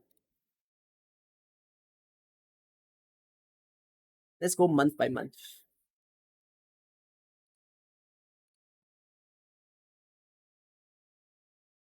This was January, right? So January was a bit more okay because January is like, oh, okay, fine, you are getting through things. You're making videos here and there, and it's not like you're very stressed from school and whatnot. Okay, and look at that. Subscriber count healthy, views healthy, revenue healthy. Now, you'll start to see the difference. You'll start to see the big change. Right after this month. Okay? This really tells you what was my mental state. So February was like this. Okay, February is still okay. Look at that. I'm still making videos. And I think I was still making guides. Yeah, I was still doing CC and whatnot. Okay, so cool, healthy. Everything looks like good numbers and all. And now, we go to March.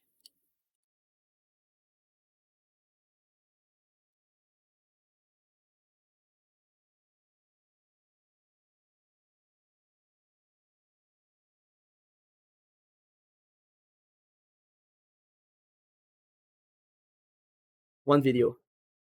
One. This was how free my life was. I had one video. I only had time to produce one video the entire month. I took a break. But I did not declare I was taking a break. I'm not like Yi. I didn't say that I was going to take a break for like 3 weeks or whatnot. I just poof. Everyone thought I went missing. Everyone thought I didn't care. You know? No, I don't constantly keep track of this chart, by the way, but it's just it tells you a story from seeing to it. So yeah, school was fucking me up, life was fucking me up, everything was fucking me up. And I was streaming less during this point in time as well. We go on, okay? We go to April. So, okay, try to get back a bit in the pace. Let's go a bit more videos. Cool. Okay, things are kind of stepping up a little bit. And then we step into May. Okay. You realize that the performance is not as fantastic especially with like how regular I post, because you see a lot of gaps, right? A lot of time periods where I'm not posting. This was when I was overseas in Laos, and even when I came back from Laos, I couldn't really keep up to make videos. And then when we go to something like June, you know, like I'm posting so much less than before. And if we go to now we go to July, right? In a way, a lot of things that I'm doing have taken their own hits. Ah,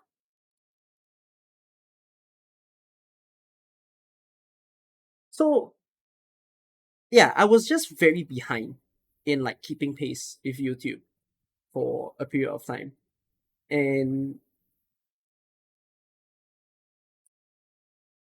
with me not being able to look towards everything, a lot of things just lost control from the front part of the year.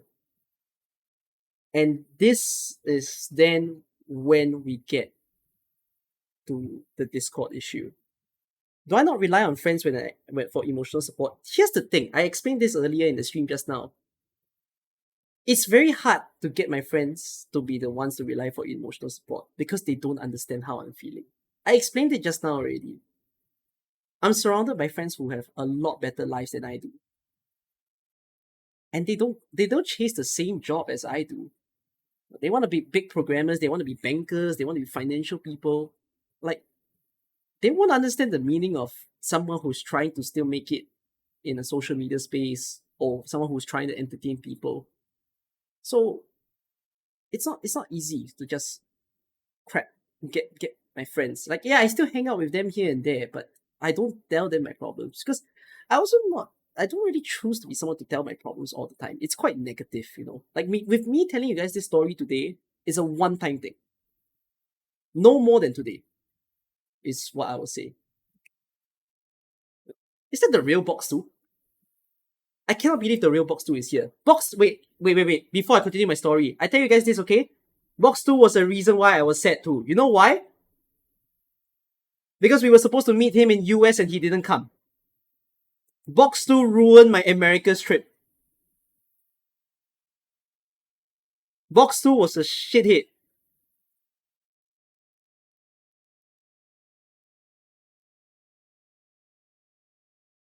We all encouraged him to come so that we can meet face to face, and he wasn't fucking there.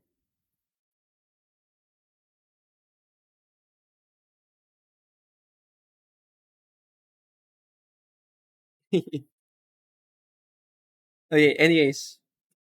Okay. We're approaching the finishing line of the story already. So, yeah.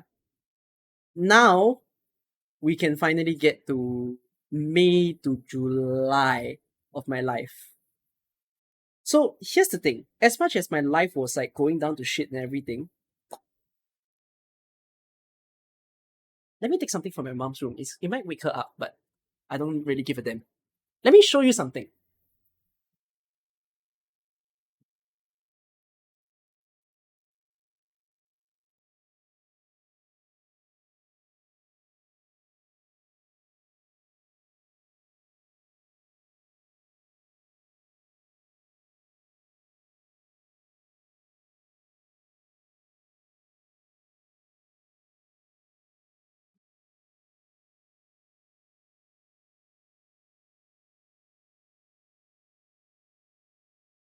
You know what this is? I'm pretty sure you all know what this is. I'll tell you why I bring this up.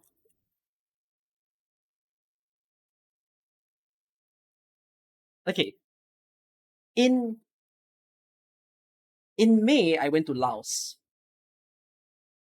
And when I was in Laos, that was like me being like the community service leader, and I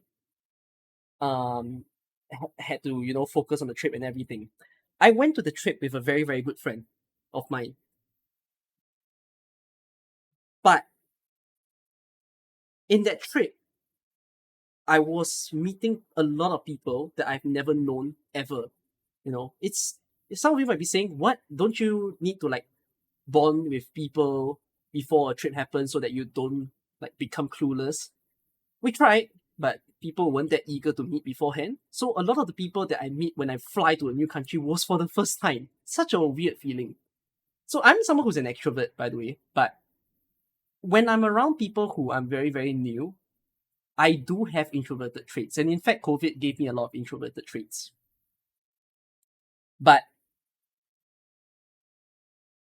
the horrible feeling that I had was that I couldn't really get on the same wavelength speaking to people that I met in that trip. So as far as I try to talk to people and everything, but after a while I'm like, it's kind of tricky to talk to them because they don't. It's not really like I don't have anything much to say, but they also don't have anything much to say. It's like as if everyone didn't really know how to talk, or they had like selective way of speaking to people. So it was basically very hard to make friends while I was in Laos. And get to know people while I was there.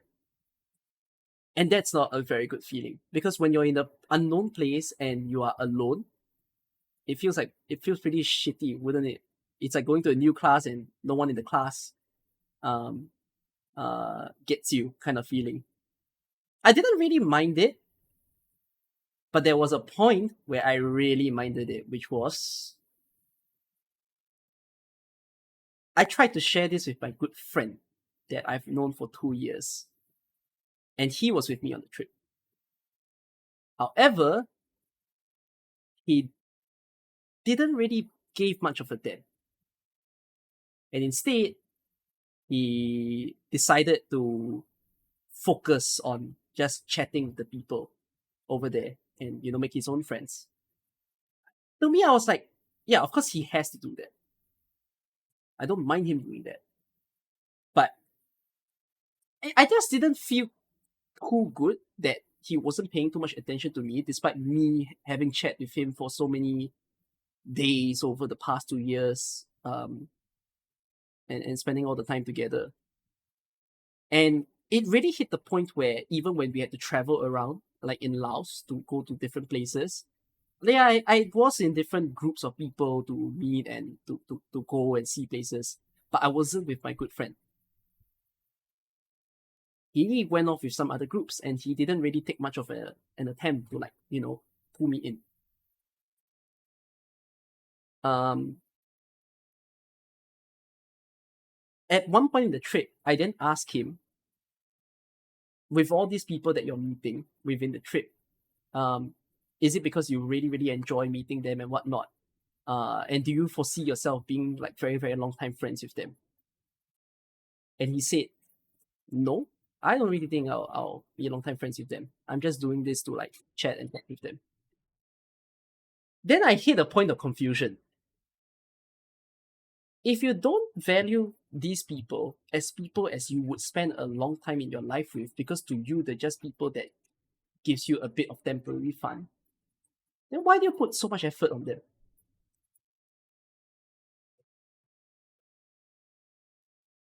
I really couldn't process it. It did not make practical sense to me. You know, I didn't really ask as to like how he view me, but with that thought that he said in mind, then I'm just like, then what am I? Why doesn't he give too much of them to me? But I basically went through an entire trip not really associating myself with too many people, and that took a hit on me.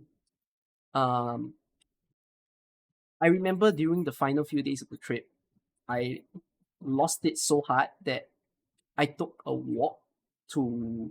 I was in Laos, right? So Laos and Thailand is separated by a Mekong River. I just went to the river at night, 11 p.m. Went there and I sat by the river, and I was just like, "Fuck me! What is this point of my life right now?" You know, I became a bit desperate. I actually messaged quite a few of my friends at that point in time, and I told them like I'm kind of feeling like shit right now because I really don't know what to think. And when I was in Laos, I think a lot of things hit me. So many things. In the past 1.5 years, I had no time. Okay, you see, we can say no time. We'll get to that, but I'll say it this way first. I had no time for my family. I had no time for my friends. I had no time for myself. I was not valuing the people that I had, or like even valuing myself at all. And there was so much stresses that I put on me, like so much demands, that it became so difficult to just get it all out. At that point, I realized that in the entire year, if you tell me like, if you let me say maybe how many times I've met my friends that are not from school. School is just, hey, you're in the same class, let's go have a meal, and then let's go back to class kind of feeling, right?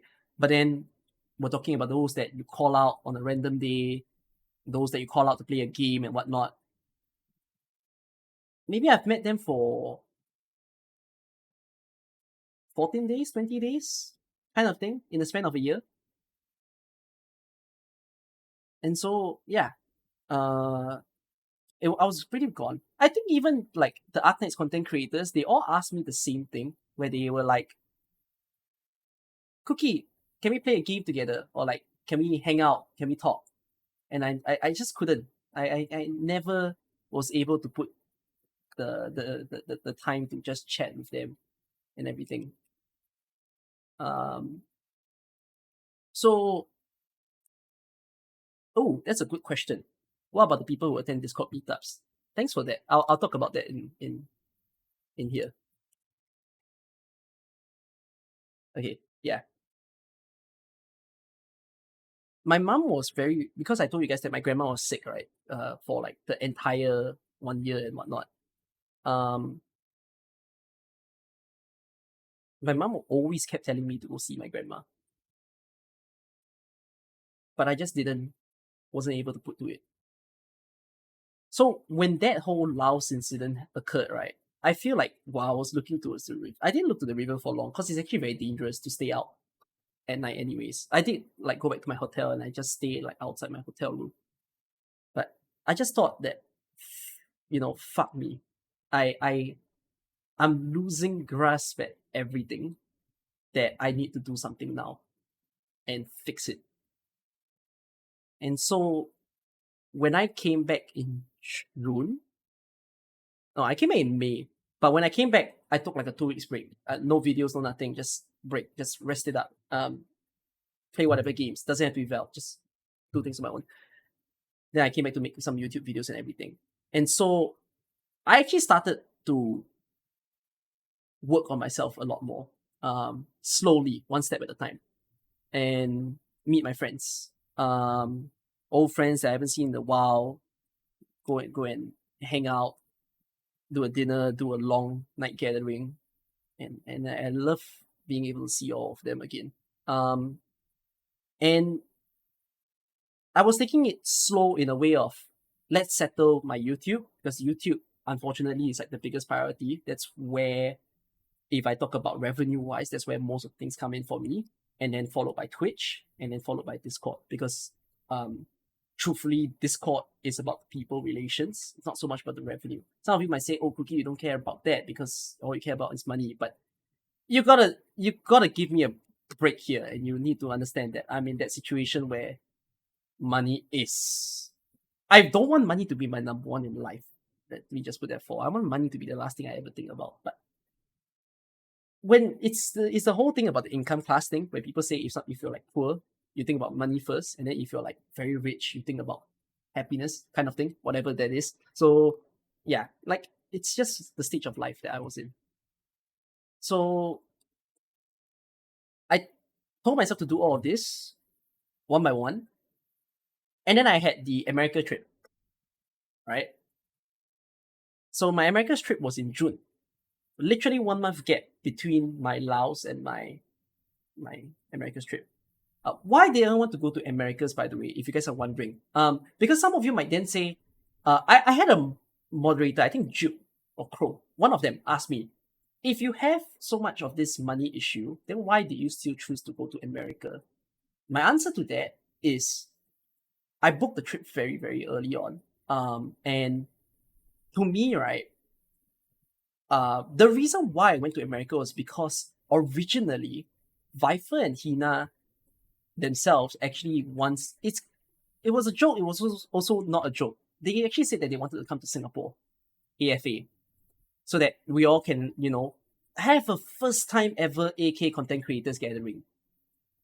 It didn't happen. They said it was too short of a time frame for them to plan things out, and so they didn't do it. And then from there, they then said, "Hey, then why not we choose a different country?" And I think everyone collectively just said, "Let's go to America." And so we did. We kind of did, and then we said, "Let's gather all the content creators to go there." And then it just happened where the people who then were able to go there were Zafang, myself. Ramli was in consideration. And I feel like Sessif was also in consideration. But Sessif fell out of AK. So he didn't need to go in a way. Like, I don't think he found value to go. Yeah. Rambi said that he didn't have cash and he was also lazy to do his visa.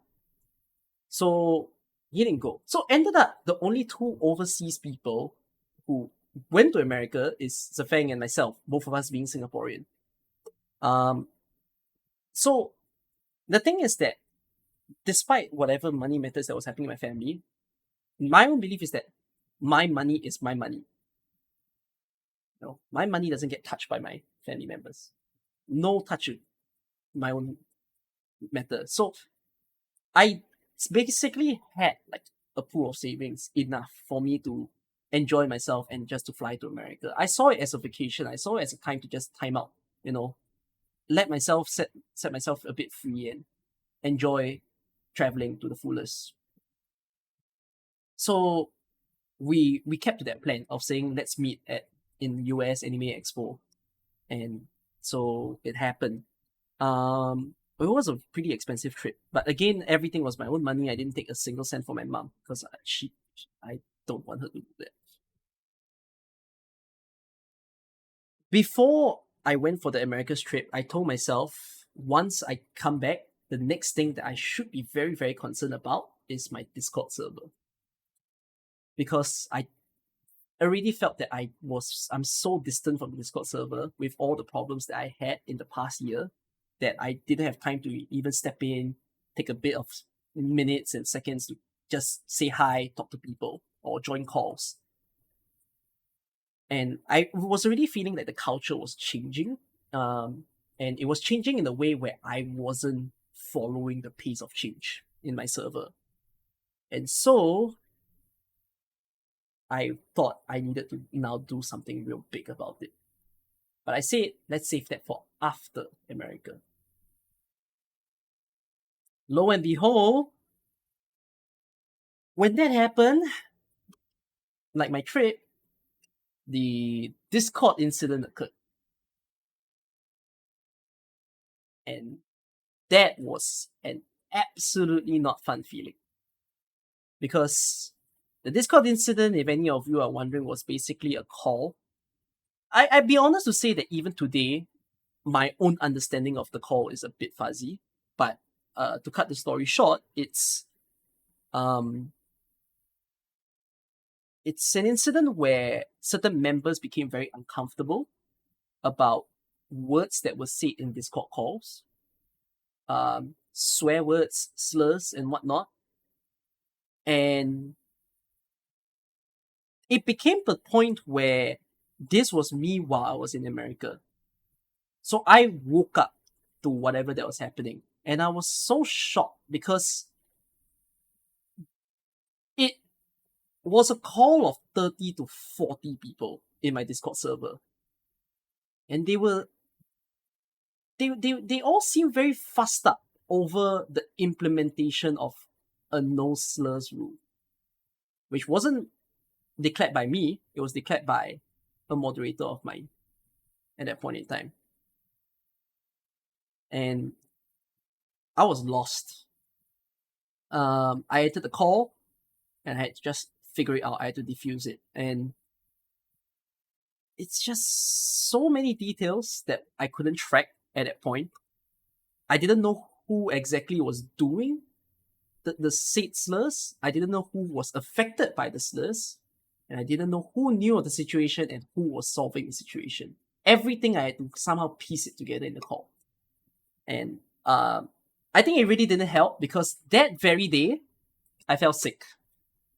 Literally that morning when I woke up, I felt sick. I had a fever, I had a cough and everything. Not good. So my mental state was gone, even though I entered the call. And I regret entering the call that day because with a very bad mental state, my emotional state also wasn't good. I let my emotions get in the way and I assume a lot of wrong things. So some of the things that I assumed very wrongly of that day was that you kind of have to understand from my point of view, that is to wake up to 40 people in a call and my moderators also sitting in the call. I thought everyone was angry. I thought every single person in the call was involved and upset over the new rule. Either upset over the new rule or upset over someone who was saying the slurs. And then the big pain, right, was it didn't cross my mind that you could also have 40 people in the call because half of them was spectating. It really didn't get into my head at all. The call was very long. It was 2-3 hours long or something like that. And it just didn't process in me that people might be watching for the fun of it. So in a way, it became a collateral damage where I scolded everyone in the call. I scolded everyone in the call because here's my belief of my own Discord server. I don't like to control people. I really don't. Like, I want people to just do what they want, say what they want. But I have a simple rule. You do what you want, but whatever you do, you don't go hurting someone over what you say. It's a bit tricky in this world that we live in. That it's tricky to solve that. But to me, you could do that without rules. You know, it's all in culture rather than rules. I hate being a police. I don't believe in being a police. So at that point in time, I had a lot of backtrack on my rules where I said that I was pretty damn pissed with my moderator for implementing the rule without telling me at all because she didn't tell me that the rule was in place, and even more so, she pinged everyone in the server about it. It wasn't even Notif Squad, it was like all 10,000 plus members. I was like, shit, man, why are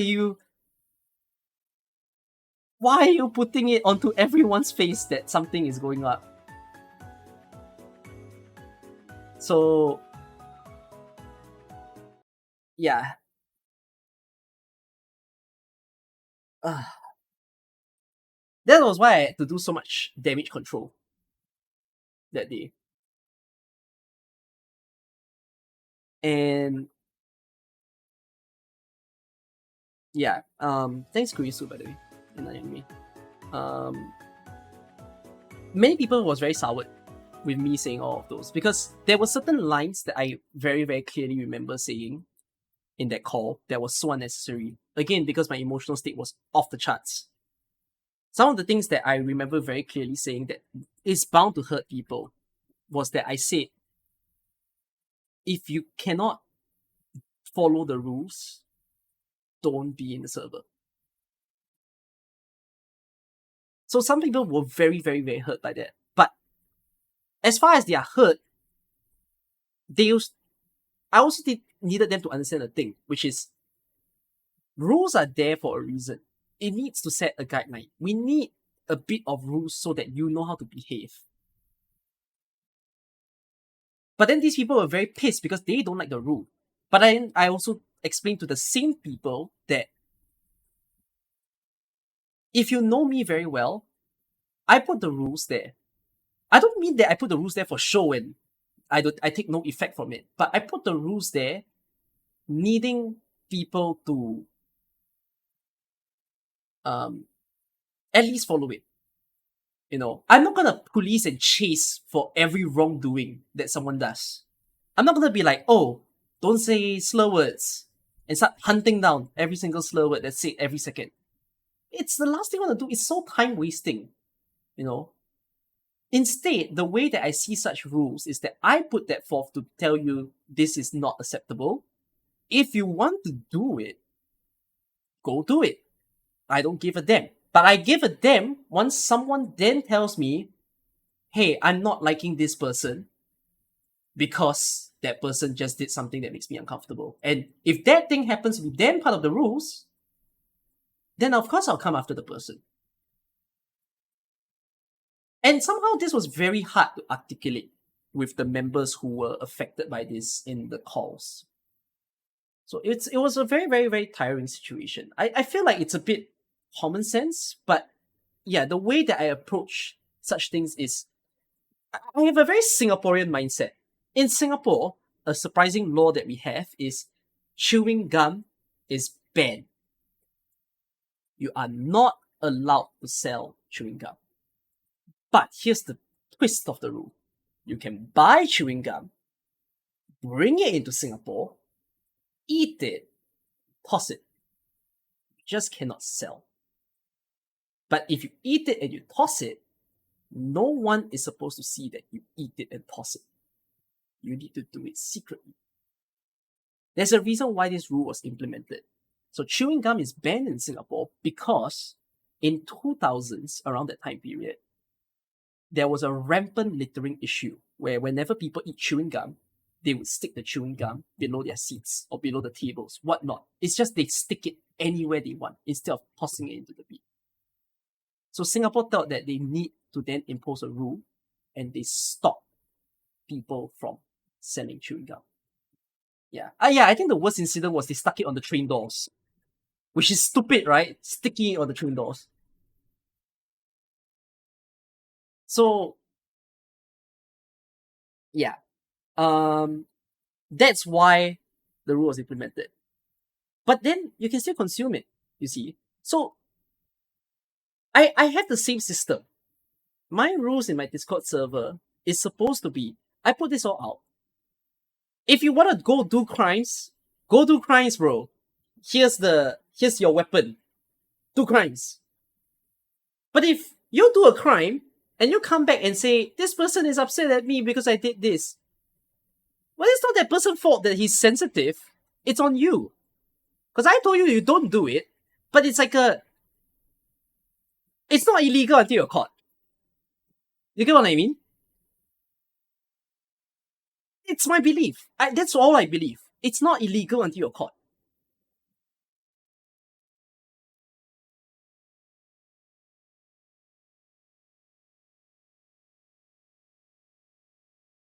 So that was how I tried to approach it in that call. But I think a lot of people couldn't really understand it that day, unfortunately.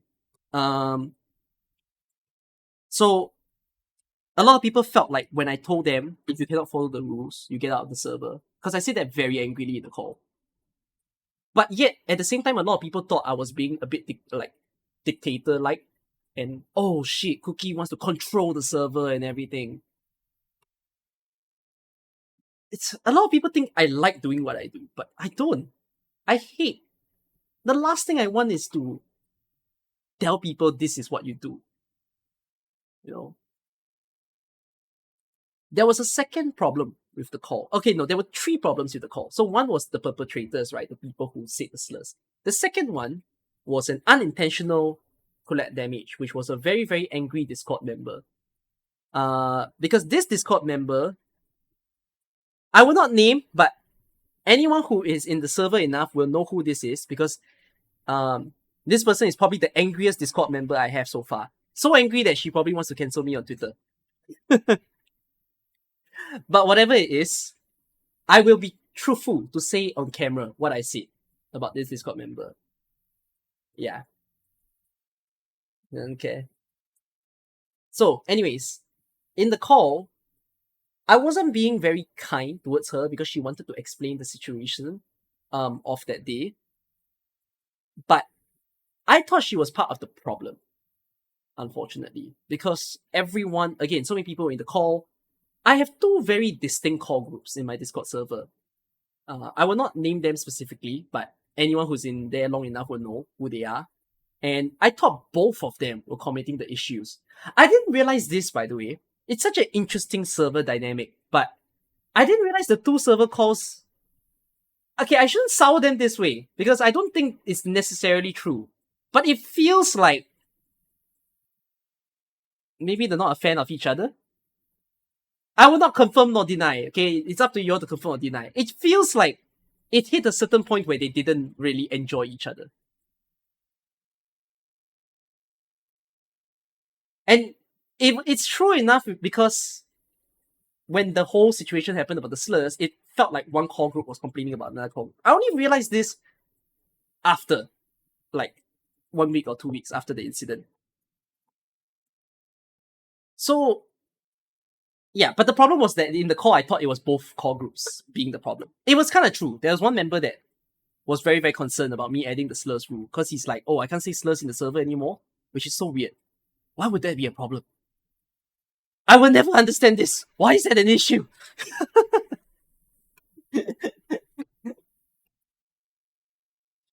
But anyways, I called this person pretty bad names during the call because she kept having that mood of,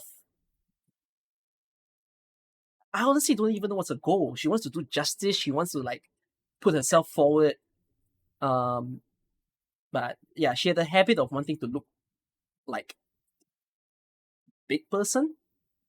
And unfortunately, it's not that she had a bad server reputation, but in terms of dealing troubles in the server, because this server has had so many problems over the years. Every year things gets bigger. So I've already suffered my 2023 mega incident. I'm not ready for 2024. Please don't make it happen. No 2024, okay? Literally every year it gets bigger and bigger. The whatever is the Discord incident of the year. Yeah. But anyways, she had so many troubles that I had to lash back at her. That I scolded her and I called her a very, very unnecessary name. In order to be a bit more transparent about it, I will say out loud what did I say. But I said that if she continues with her habits, I don't want to see her become like a Karen. It's a very hurtful line. So basically, her good friends then told her that I said this in the call because she wasn't in the call. Yeah.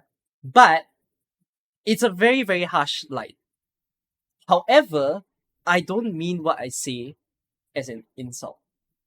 That's the thing. I was just emotionally gone. I didn't know what was going on and I lost it. But I said something I shouldn't have said to someone in a public call. And I terribly regret that. It's not something I should have done. It's so I've already tried to apologize to that friend group, but I don't think they take it very well. So most of them have already understood like my state of mind during that day. But in terms of the person receiving the words, I think she's still very, very upset. But when I say that, I do mean it in a way of because of the number of things that she had problems with in my server.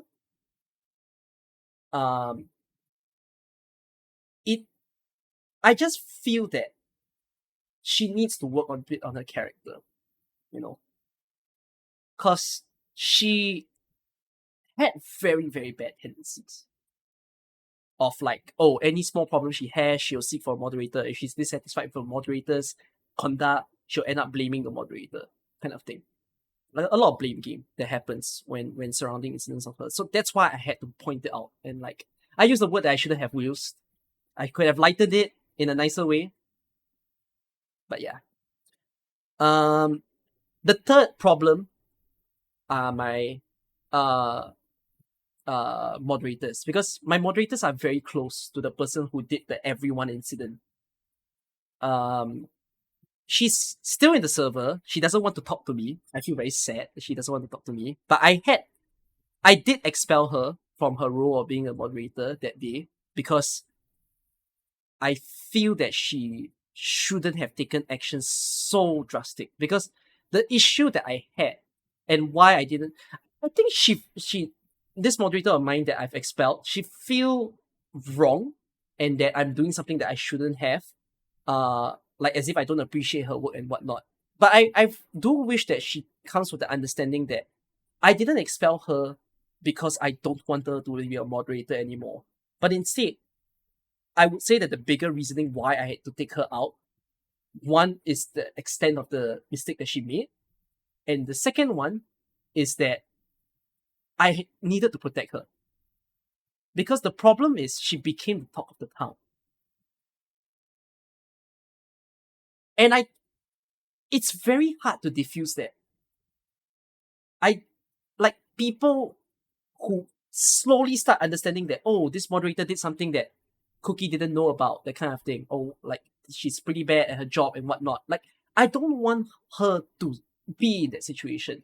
At some point, some people will say, maybe a better move I could have done is to protect her more, right? But that also becomes a bit tricky for me to do because number one, I didn't really have the time. I was in America and I was still like, I think I had more than a whole week left of the trip to deal with. And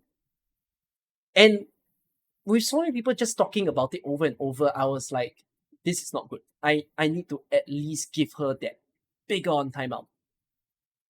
You know? So yeah, I had to drop her from her role. And I think she still feel very terrible by that.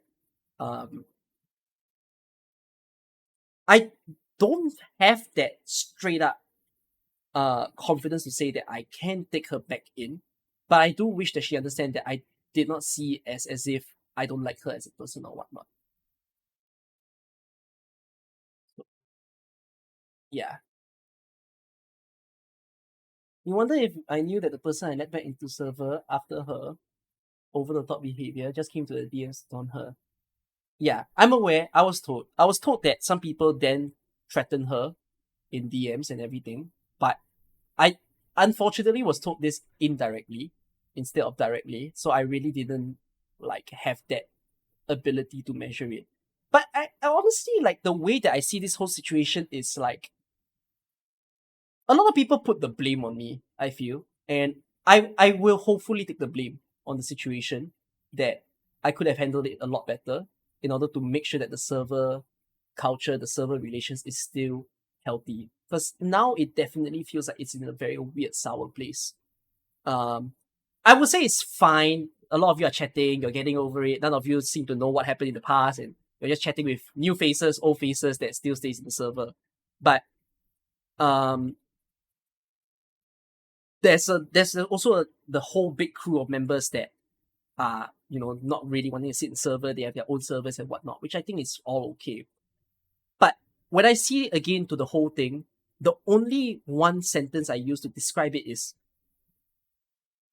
why can't we just get along? It's really all that I can say. It's a humongous sigh and just, why can't we be simple human beings and not unnecessarily get upset at people or like need to hate or dislike people? Because I feel like this whole situation sprouted from people maybe having a bit of asshole tendencies and thinking that it's okay to be an asshole whensoever that they want. Yeah. It's society, exactly. And I feel that this kind of social problems is a bit more rampant in a server of my size because of the fact that my server has 10,000 members. Of course, 10,000 members don't all speak, but 10% of 10,000 is 1,000. And I think 1,000 people speaking at a time is a fuck ton, to manage. Yeah. So a lot of the ways that I managed that situation was me trying to balance and find a middle ground of like There might be a group who wants to speak this way, and there's another group that don't like it when people speak this way. I tried to create a center. But when I try to, in a way, like please everyone, nothing gets solved. You know, there's this saying where people say that when you try to please everybody, no one gets pleased. I feel like the Discord situation entirely taught me that. You know, it's something that is always on the back of my head, and I'm like, oh yeah, I get it. But it's when the Discord thing happened that I feel like I truly get it. That if you try to appeal to everyone, you're gonna appeal to no one. You know, it's about just decide who you are, decide who you want to be, decide how you want things to be, and people should just say whether they like it or not. If people don't like how you want things to be, fuck it, they don't deserve a place. You know, it's the same thing as don't change my YouTube style to suit people. I think this is the biggest like life statement that I was trying to get to in my whole past 1 year, right? Because I started this story telling you guys that I was in a rut early May 2022, right? Where I got a lot of negative comments, people hating on my videos, and that got to the better of me.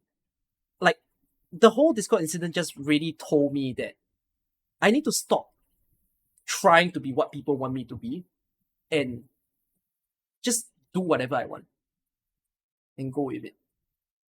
Get people who like me to like me and stay within there, you know. And if people don't like me, it's fine. Find more people who like me by being me and not being like a different variant of me. So yeah, that's basically the whole thing. If there's one thing that I can't change anything about the incident, of course, everything that happened has happened.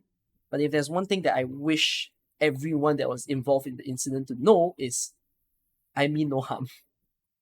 No, the last thing I want is to make everyone have a bad day. I just want everyone to have a good time. That's literally my motto when I stream. You're here to have a good time. You're not here to leave sad. You're not here to leave like you gained nothing. You wasted 2 hours, 5 hours watching me. You know, everything you do should be worth it. So there's that. Okay, you know my story is so long that I haven't explained what's the relevance of this. Remember I told you that I haven't been meeting my friends and everything, and I tried to measure it and meet more friends? When I came back from America, I weighed myself. Boy, did I get the biggest shock of my life. When I first started streaming and before I entered university, I was, I think, okay, I might be wrong. I might be very, very wrong. But I know for sure I was under 70 kilogram. And I will say that I think my weight was somewhere between 63 to 65 kilogram. Okay, 63 to 65. When I came back from America, here's the thing, I don't often weigh myself. Okay, I do not often weigh myself. I only weighed myself before the America trip, which I was already surprised, but I weighed myself again after the America trip. So when I weighed myself 63 to 65 kg, right, this was in 2020. 2020, if not early 2021. So I weigh myself in July 2023. 3 years. I'm 79 kilograms.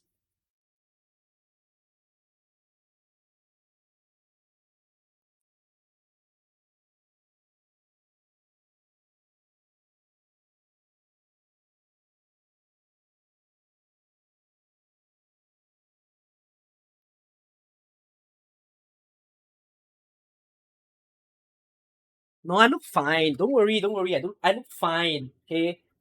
Shit's still okay.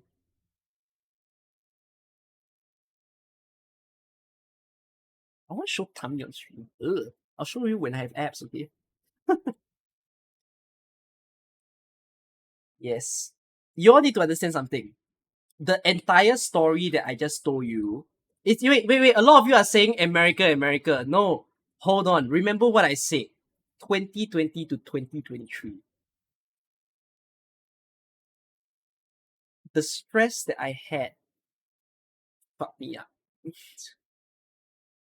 very, very badly.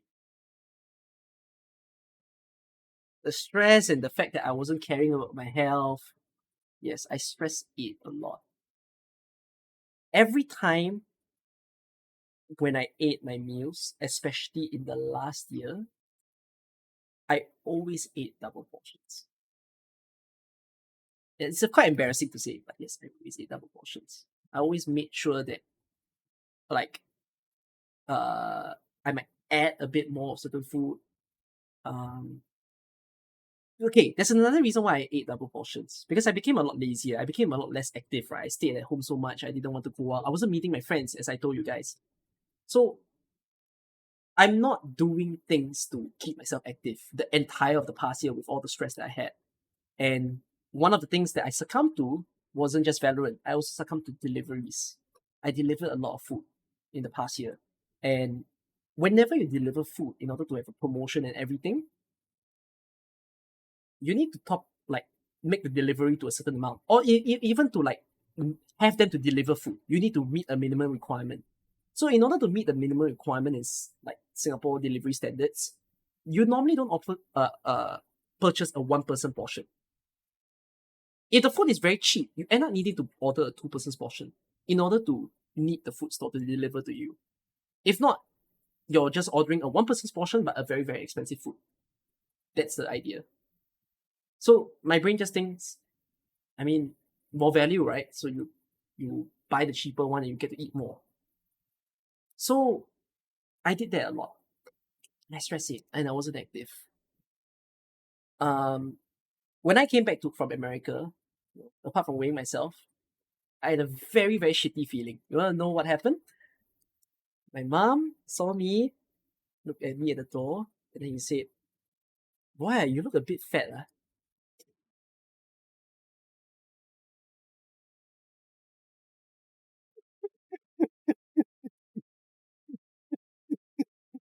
"You fat, ah? How come you look like bigger, ah?" No, and then here's the thing. I tried to wear my clothes and everything. I legit couldn't fit some of my pants, by the way. I couldn't fit some of my pants.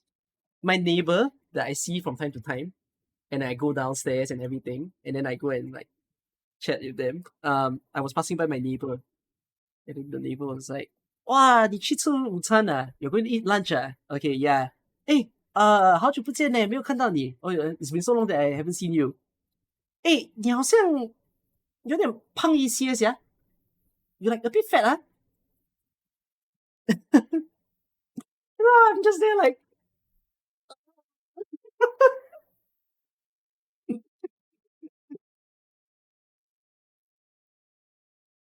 so you see, it's nice that I hear it from like my mom and I hear it from like my neighbor.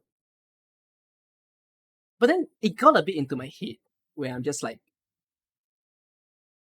if these people think of me as this, what are my friends thinking of me?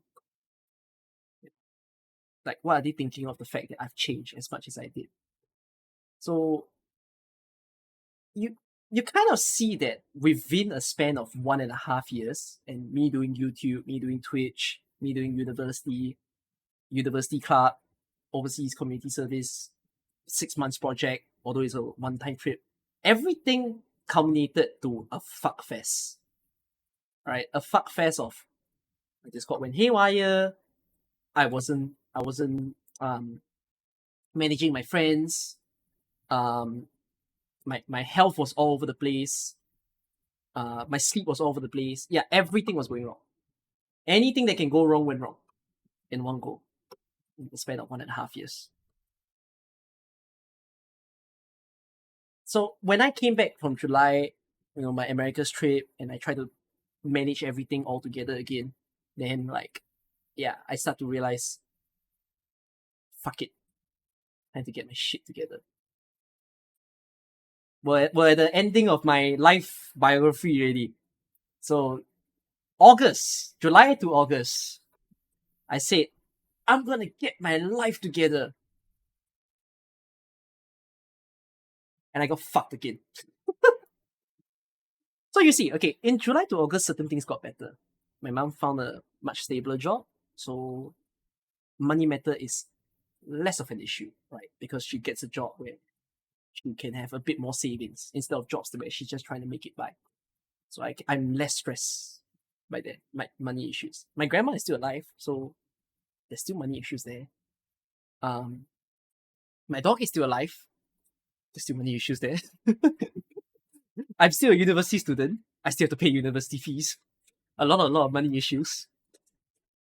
So whatever it is, never mind. But I told you guys that I'm in a CCA. CCA is not understandable for every country. I'm in a club, a school club. The club that I'm in is a hosting club, whereby, okay, it's not like Oran High School host club, not that shit. I ain't no butler, okay, but like someone who MCs, someone who does shows. Think of it as a showcaster, someone who introduces events. I do that for my school, or I even do that for external people, and that's a way that I'm. It's basically gig basis, where I become an MC for certain shows, and I earn money from doing that, which I do enjoy doing that a lot, and it pays quite okay. So, in my club, they have a very strange rule. Is that how I came to live stream for Shopee? Yes, I didn't live stream for Shopee because Shopee wanted me. I live stream for Shopee through my school, not from me. They don't know that I'm a streamer. If you all want to watch my Shopee live stream, go and watch, by the way. I did a Shopee live stream in May. The VOD is still there. It was a fun stream. Yeah, Shopee is a shopping website for anyone who doesn't know what that is. Yeah. But anyways, in my club, there's a very strange rule. To validate yourself as a member, you must make sure that you organize a club-wide event. You are one of the organizers of a club-wide event. And so the event that I had to do was 1 month long. Plus preparation time, so another month. The event was 1 whole month. I was doing a hosting competition in my school. Only my school hosted in the entire Singapore. And I was part of the productions team. I had to make videos. I had to do some of the screens for the show. I had to run a live stream for them, and so that people of the school can watch. Holy hell, it was not fun. This was why I wasn't that free in the past month, by the way. I was kind of disappeared from July to August. Oh, that's like the last month I haven't got to show you guys, right, in my analytics. Oh, no, I did show you guys. It was this month. I showed you guys this. You can see in the number of videos that I made. I really wasn't that free to make videos because I'm already making videos for the school. How do I make videos for YouTube, you see, when I have to make videos for the school?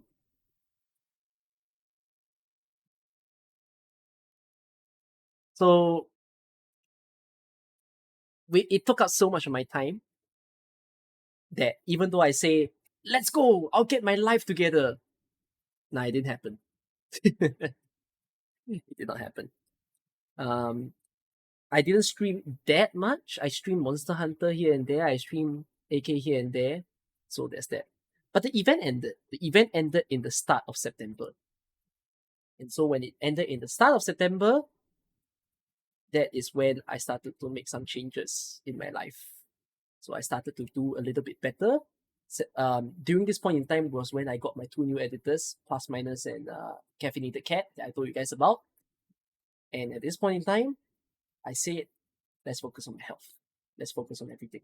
So I literally did quite a few different methods. I went to see call me dirty, call me shit for this, okay? I'm willing to admit, I'm willing to be honest to all of you guys, but I didn't see a dentist for what might be 5 years. Some people have like yearly dentists or 6 months, but I never properly scheduled that. I haven't seen one.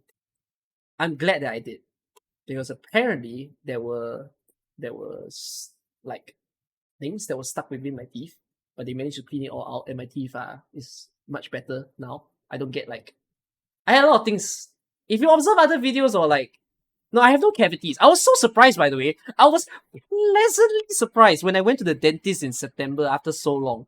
That well, after they did the cleaning and everything, they came and say, "Oh, we cleaned your teeth. You have no cavities." I was like,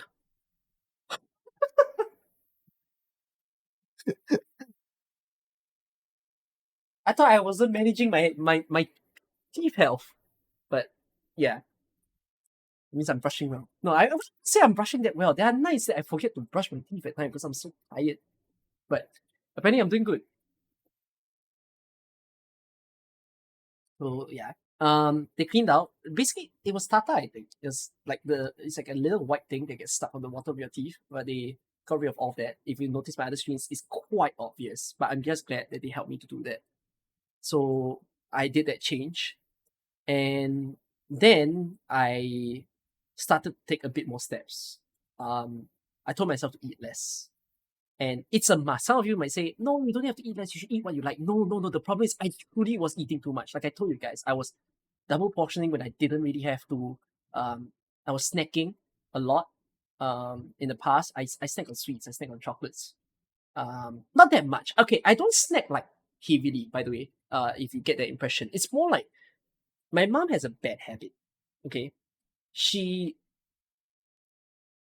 always buys like sweet stuff. I'm the kind of person where I don't like to keep snacks in the cupboard because if there's snacks in the cupboard, I will eat them. I'm like a cookie monster, you know. If it exists, it must disappear.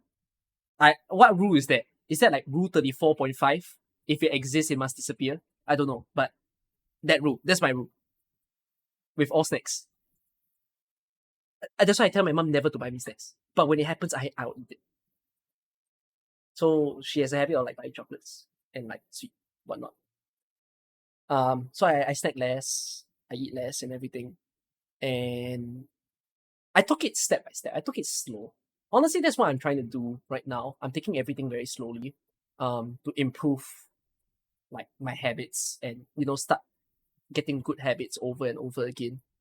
By the way, someone said that he's going to sleep. See you, Iffy Minty. Good night. Bye bye. Um, so yeah, manage that and um, food was the first step. The second thing that I then cared about was my health. Yeah, I cared about my health. I told myself, be more active. Get out of the house. Get the fuck out of the house. Stop relying on deliveries. Go and meet some friends. Go and eat outside. Like, stop staying at home. Stop binging on like the computer. Stop playing games. I stopped playing Valorant. Everyone cheer. Everyone cheer. Yeah, Cookie, stop Valorant. Time to play Rainbow Six Siege. I'm kidding. Yeah. I'm cured. I have no more Valorant disease. Yeah. But I still play Monster Hunter World. I haven't played it in like 1 week or two. Oh, it's very bad for me to start new games, by the way. I played Hades yesterday. I ended up playing it a few hours more after that stream, regrettably. I'm s- I'm damn bad with new games. See, this is the number one no. But I'm not gonna play it more. Like I'm done. I got my binge after that. I haven't done the fifth floor, but I died on the fourth floor. So yeah, just to let you all know what was my progress there. Um, I'll still do Hades stream at some point. So I think I took it week by week actually. First week I took it to say to eat less. Second week I told myself to um just be more active. And then afterwards meet my friends more. I literally do it like every week I tell myself do this one action more. And it's helping me out a lot. You all need to realize my house has a new addition. Let me show you. See what that on the floor?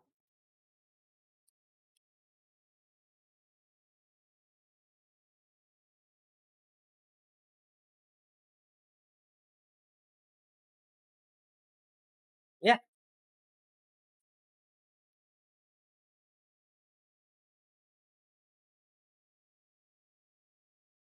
Wait.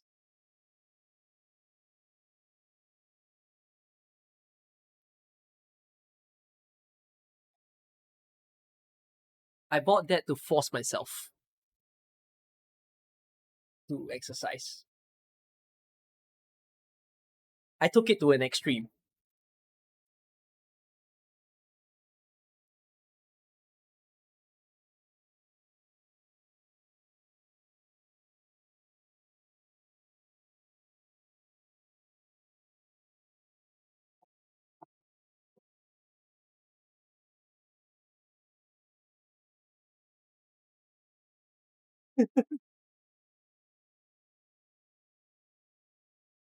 It's not a chair.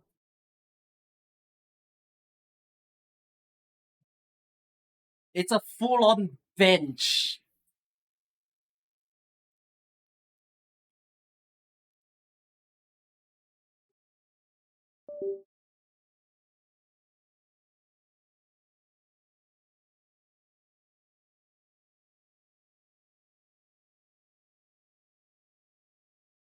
Yep.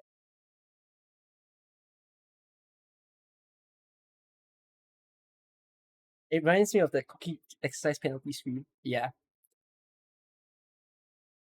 Basically, I told myself that there's a lot of things that I need to take step by step because I need to take care of myself. Have I been successful? Yes. Hey, I should weigh myself now. How much do I weigh now? I'm curious. I have my headphones on me. That shouldn't make a difference, no? Okay. Okay, ready? Not too bad. I'm fluctuating around this weight now. It didn't show. 76. I'm losing. Yeah, but I'm slowly losing my weight down. I basically dropped by 3 kilos in like a span of like a month, which I'm happy to have dropped. I'm aiming for 70. Then I'll probably be very happy at 70. But yeah. Um there's a lot of things that I take care of to myself. One is my own fitness now. Why am I caring about my fitness if any of you are wondering by the way? Like, oh, is it just for health and anything? No. I want to impress someone. That's all I'm gonna say. I just want to look good. I'm like, okay, wait. Let me tell you this. I tell you what's the dream goal, okay, and what I'm trying to get to. If I can look good, I know for certain. Okay, this is the stupid wild goal that I have. Waffle Waffle will go crazy for this. Maybe. I have an aim, okay, that I told myself. If I can look good, I will cosplay Bryofita. But I need to look good first.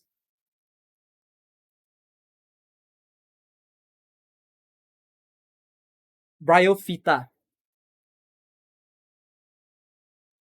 You all don't know who Bryofita is?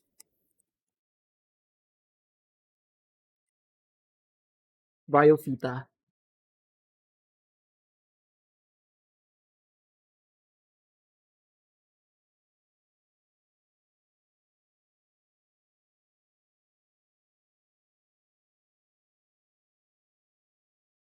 I will.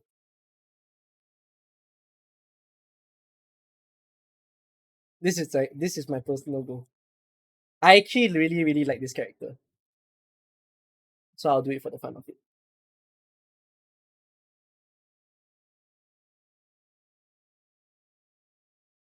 Imagine me Hero 6. Sadly I'm Harry, but I'm still gonna do it anyways for the fun of it.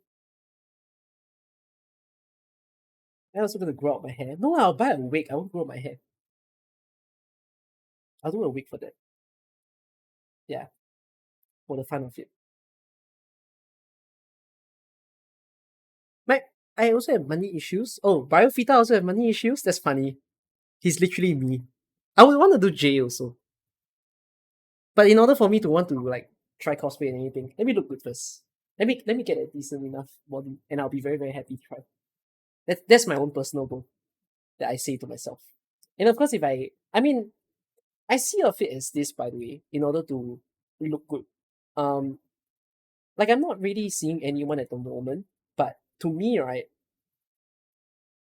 we all have our own personal expectations of what we want of a partner, for example. Like, um, whether you're a guy to a girl to a guy, you kind of wish this person has this personality, maybe it looks a bit like this, you know. Some of you might not say I need the person to look good per se, but at least you have basically a bit of standard. So if I have my own standards of, oh, I want a girl to be like this, to me, my own logic, not everyone will have this, is I at least want the girl to be satisfied as well. So that's why I shall focus on my own self. For the time being, I hope I'll do well. You all will see as it happens. Have I been diligent? Yes, I've been diligent. So yeah. One was my fitness. Another one was my health, making sure I eat a little bit better. And the last one that I cared about was like at least to wash up better, and like my face. So I ensure that my face is decent and good looking enough. And so I bought myself. I have other things. I will not show you all my skincare, but this is one of the few. You all should know this. Some of you see ads for this in Singapore. It's actually been freaking good. I actually recommend this, but try it. I have a whole bunch of stuff on my table as well that I use for myself. Yes. But it's been nice to be able to use them.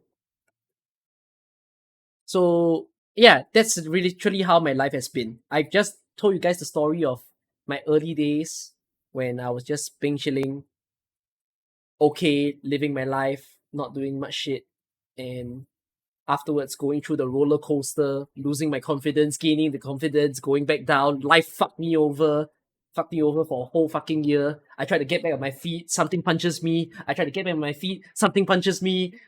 Like, yeah, it was a big woof. So fun stuff. That is the entire story, pretty much completed as of what it is. We're now in September, and I will say that things are better. I'll be more active on YouTube. I'll be more active on Twitch. I'll try to balance things out, and I'll also be more active on Discord as well. That's why a lot of people find it very strange, you know. See you, Double D Snats. A lot of people find it very strange when I'm active on Discord, but I'm just like, get used to it. I just want to be active on Discord. I always wanted to be. So here's the thing. I'm gonna arrive at Neko's question. Neko asked, yeah, I've answered the problem of self-confidence and everything already. Let's do it like this. Neko asked about Discord meetups because basically I had a thing where I created a meetup to get like Singaporeans to come and meet me, say hi to me and everything. And I think your question was, is every one of those meetings just like a parasocial meeting of just me doing it to do it? Not exactly. To tell you why I stayed as an AK YouTuber, why do I still choose to be one? Why do I do what I do on Discord? I'm a very simple-minded guy. My motivations are straightforward, you know. The last thing I want is cash. You know. Okay, I think it's a damn good motto for you guys to just understand. Not everyone will say this because some people will say, I want a lot of money. No. My logic is this. The last thing I want is money, but the first thing I need is money. That's what I would say. That's the issue with life. You know, because we need money to live, we need money to do our job, we need money to get through everything. But once we have enough, to me, my logic is I don't need to spend that money anywhere else. You know, once I'm happy, I eat good, I live good, I get to watch my shows, I get to bring people to places that I like. That's all I need. I'm done. All the extra money, I just want to give it away. It's not like it's mine, but what will I do with my own money? I rather it to be places where it's useful. I rather spend it on people who can use it to better themselves, to get an education, to learn some new skills, to have some fun, to be happy that they get a present when no one else gives them a present. Like that's my own logic. My biggest motivation on YouTube on Arknights is really the fact that I can build a community for people. My biggest drive in life is to bring people together. Um, some people, I've been watching videos that kind of describe it this way, by the way, but uh, I love the feeling of bringing people who don't know each other a little, just to put everyone in the same room. Because I grew up making a lot of my friends outside of school. A lot of my close friends are not from school. A lot of my close friends instead are from other communities that I've met, like rhythm games, um, like other games that I've played. You know, I met people from online, and I used to visit conventions a lot. I meet friends from conventions, so that spurred me. Like that spurred my own personality. That I really really love putting people together, cause I think it's just great. I feel like everyone deserves friends. You know, even people who consider themselves bad, yeah, they deserve friends. They deserve friends to help them to better themselves. You know, and I wish that I can be the person who is able to help people to do that. I feel that I've done that already. I'd be honest enough to say, whether is it through my videos and encourage people to play, meet some of their first few friends within Arknights. My own Discord server has bring people together, whether through calls, through message. You know, a lot of you have made friends indirectly or directly through me, and I'm glad to do that. And it's something that I really want to do more. That's why I created Discord meetings. My Discord meetings isn't for the sake of like fan meet. You know, I don't really care about fan meet. I'm not anyone special. You all can think that way, but I will never once like to think of myself as that, no matter the number of followers that I have. Like, yeah, I can have 1 million one day, but I'm still gonna be uncle. I'm still gonna be a guy who wants to eat his chicken rice downstairs. Um, like to me, doing YouTube, Twitch is just doing things that I somehow realized that I'm good at. You know, I'm good at talking to you guys, to tell you guys story, to play games and entertain you guys. I'm good at making videos to inform, give you all some laughs. Like I'm just using it because I'm using these abilities that I have to just continue this as a job and perform it to my best. So yeah, Discord meetings are something that I value. I do think I want to carry out another one very soon. But if you're, especially Singaporeans, you want to come down, meet up, yeah, feel free. It's a big blessing to be able to meet other people who are like-minded. You know, I think most importantly is to lead your life a bit open-minded and understand that there's a lot of cool people out there for you to know. A lot of cool people out there that can be, who knows, your suddenly good friend in life. Yeah. So that's what I will say to the Discord meetings. Um, Let me do this. Equipment upgrades. So I have a bit of a fuzzy issue right now. That is, in 3 years of streaming and everything, it's time for an upgrade. Like what I mean by that is, my computer is still fine. Everything is still pretty okay. But oh, hold on. Uh oh, okay. By the way, guys, I'm not using my old camera. Not my old one, the new one.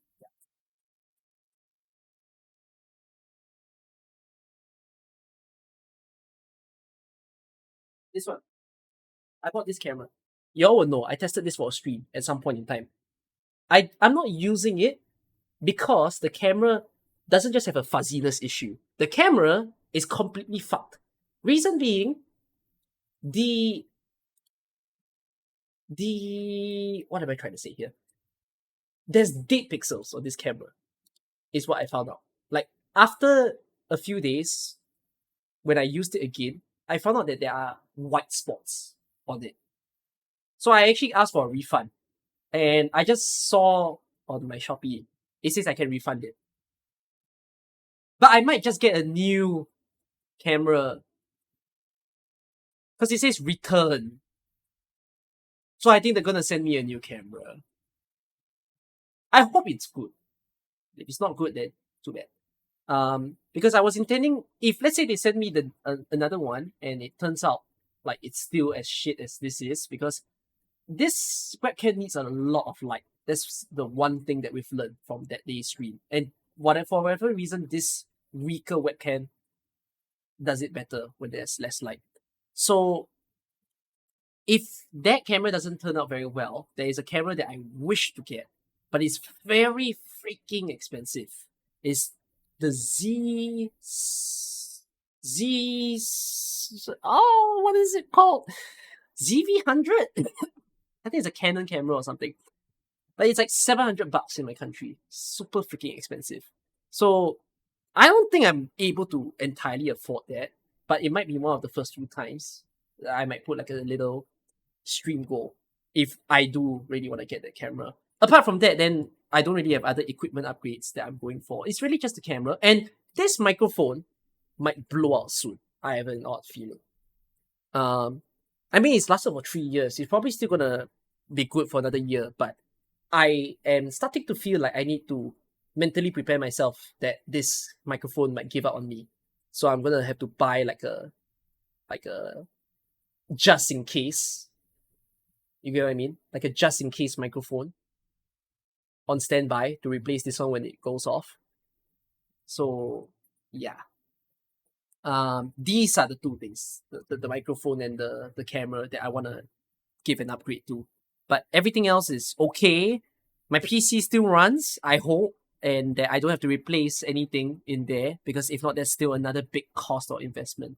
But yeah, if that happens, I hope you guys won't be too surprised if a stream goal suddenly pops out of nowhere. Just because, again, I don't earn necessarily a lot from YouTube. Some of you might have seen my numbers just now and be like, "Hey, Cookie, you're doing pretty fine. Like $600 or something in Singapore." It's actually okay.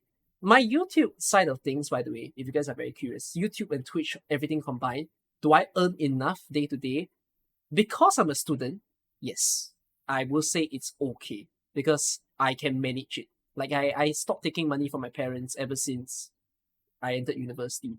But I don't just earn money from YouTube. I also earn money from other jobs that I do outside. So those are the things that like kind of balances out my life.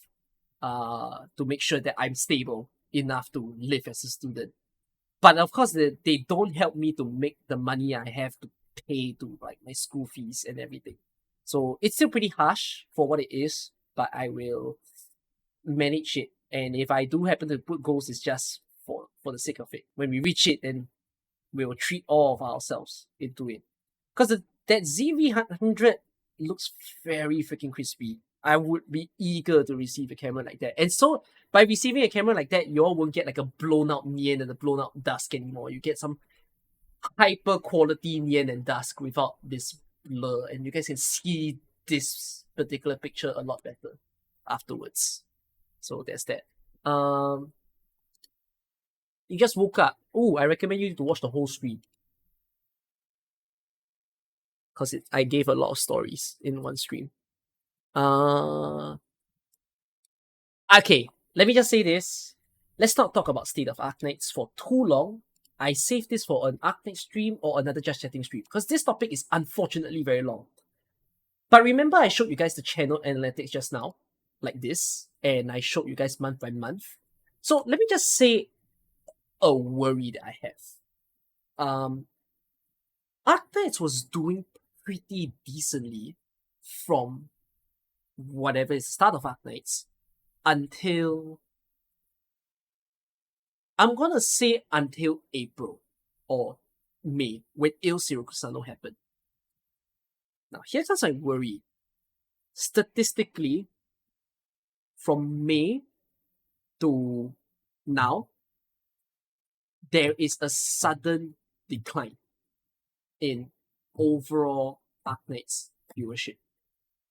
I don't just mean it as my channel. I mean it as, I think every single Twitch or YouTube channel is feeling it in one go.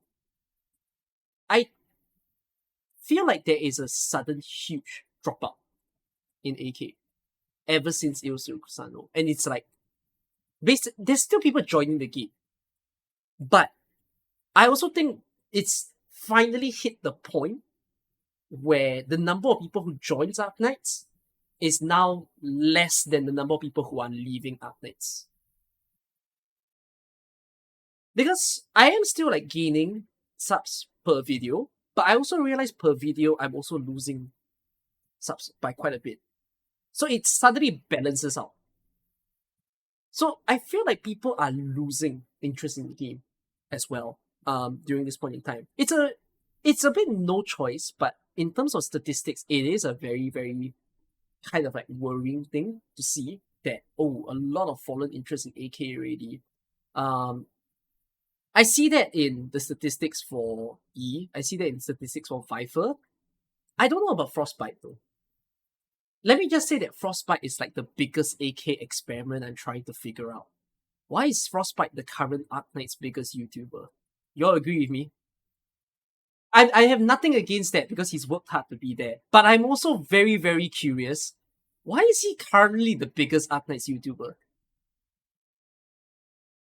It makes no sense to me because my man is a freaking text to speech. I have nothing against text to speech, but I've also had something against text to speech doing very well. So yeah, I think it's a very, very interesting experiment to study for AK. That's what I'll put forth. Anything that I'll mention? Yeah, I won't talk about state of AK way too much. Is AK dying? No, it's still gonna stay afloat. But yeah, a bit worrisome, tiny bit. Will this change or affect the way that I do YouTube? No, I'm still gonna do YouTube for long in AK.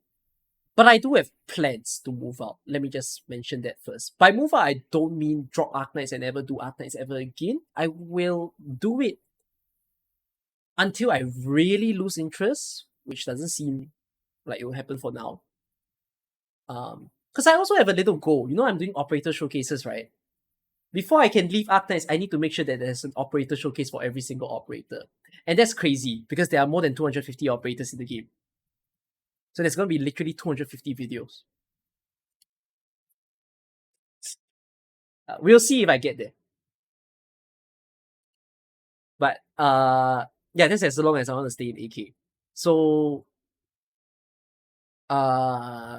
instead, when I say move out, I mean it as I do intend to branch into some newer content. Some newer content that is a bit more long lasting, a bit more stable and promising. Because you have to understand that being an Arc Knights YouTuber, one of the biggest problems that I face, it's a harsh reality, but if the game dies, I die. You'll get it? I know some of you will say, oh no, Cookie will still be here, we'll still watch on our streams and everything. But it's still a bit like, I'll die. So I need to do things to ensure that if I want to continue like the social media kind of life, I take steps in order to do so. There's still going to be Enfield, and I think Enfield will be like a big jump for me when it happens. But yeah, apart from that, that's what I will put forth for State of AK. Again, it's a very big topic, and we don't really have a lot of time to talk about that now. Have my views of Arc Knights changed since I stopped making guides? I don't know how it will change though. What do you mean by that? When I don't know who asked this as well, but no. I think that's my answer. No, I don't think it would change all that much. I mean, I feel happier that I stopped making guides. In a way, I'm happier because guides took up so much of my time whenever I made the stream. Those of you who watch me for long enough will know that I take like 10 hours, 5 hours, insanely long in order to get through all of my stuff. But I'm kind of over that already. It didn't feel fun to even make guides since I'm always losing sleep in order to chase and make sure that I'm early enough to put the guide out. And filming it also isn't very easy. It took a hit on the channel because yes, it was one of the big spurs of the channel. It was something that kept the channel a bit more stable because guides is something that people have to watch and people do enjoy my guides because I teach people how to play the game rather than to just tell you, oh, put Melanta here or like put numbers on the screen, 1, 2, 3, and like you put your operators, what other guides are there, show you stage clear. Like, yeah, I'm a bit different when I make my guides, but yeah, I think the effort to sanity ratio wasn't good. Effort to reward ratio may be good, but yeah, I wanted to enjoy the game. And making guides wasn't helping me to enjoy the game because it made me use so much low rarity stuff and the discovery time wasn't worth it. Revenue may be hit, but we find new ways to make things still okay. My thoughts on Arknight's guides. I'm okay. It's a market. That's all I'll say. I will only slender one Arknight's guide YouTuber though. This guy. I hard slender him. Because he's quite dishonest with his content, unfortunately. I don't give a shit that he's dishonest enough, but the only reason why I'm getting back at him was the fact that I had to fight with him online over it. Because Archive and I had a dispute last year or 2 years ago where I told him that he copying content from CN because his guides felt literally second for second, copy for copy to a lot of the Bilibili guides. And he said yes, but what about it? Which I'm just like, it's not cool. You're not crediting. The only thing, if you're gonna do that, just credit. That's all I asked him to do. And he's like, no, because it's my video. So I have my rights. I still have my conversation with him, I do. Wait, let me see. Oh, where is he? I'm quite sure I still have my conversation with him, but I have to find where he is. Yeah.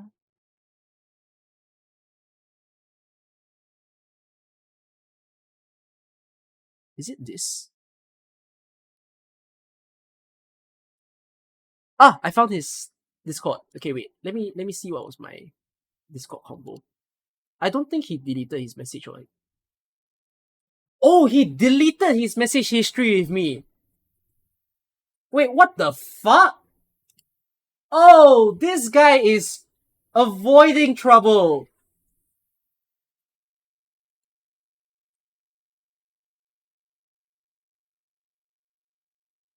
No, I think he changed his Discord account, by the way.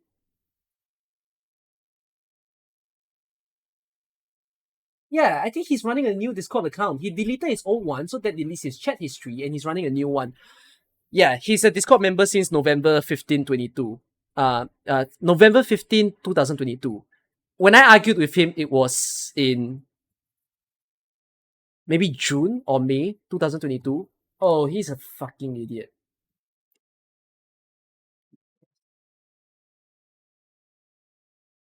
Yeah, but don't support his content. Or at least tell people that his content is shit. That's all I'm gonna say. I don't know about now though. Maybe he's changed for all I know. So not on me, but like she was really just someone who just puts it out there and goes saying that it's okay for him to steal content. And I'm just like, you're fucked up. That's all. This is also why I don't want to make guides. You know, it kind of feels if you're him, you could laugh about it, right? You could laugh that he's people who steal guides can end up doing better than people who work hard for guides. like maybe to get more views. But in my eyes, as someone who's doing it, it's a bit not worth my effort now, right? I could just steal guides myself and boom, just go and make guides. So, but I won't want to do that. One is dishonest. It's not my content. It's not my work. Therefore, that's why I make my own shit. I don't. Oh, by the way, the reason why we got into an argument was because he accused me of copy, which is fucking hilarious because he copies. He was accusing me of copying NLEX8, the one with the Shaw push thread. It's absolutely hilarious that we argued. Yeah. Yeah, so all in all, he's a scumbag. That's all I feel about Archive. But he's gotten popular, which I feel sad. He shouldn't deserve it. But that's the thing. Guide market is real in Arknights. No one gives a damn. As long as you give me a guide, it solves shit, I'm happy. Therefore, Arknights players don't want to learn. Watch this video. It's a great video. Okay, anyways. What's the next point? Why no module videos? Because you don't need modules. That's like the only thing that I can just save off. I never want to comment about modules in my video. Like, I will give my opinions very, very soon about modules, maybe what to build and whatnot. But I avoid it because I don't want it to be a necessity. It's not. The problem with YouTubers saying certain things is that a lot of people take words that YouTubers, streamers say as like the gospel, the holy grail.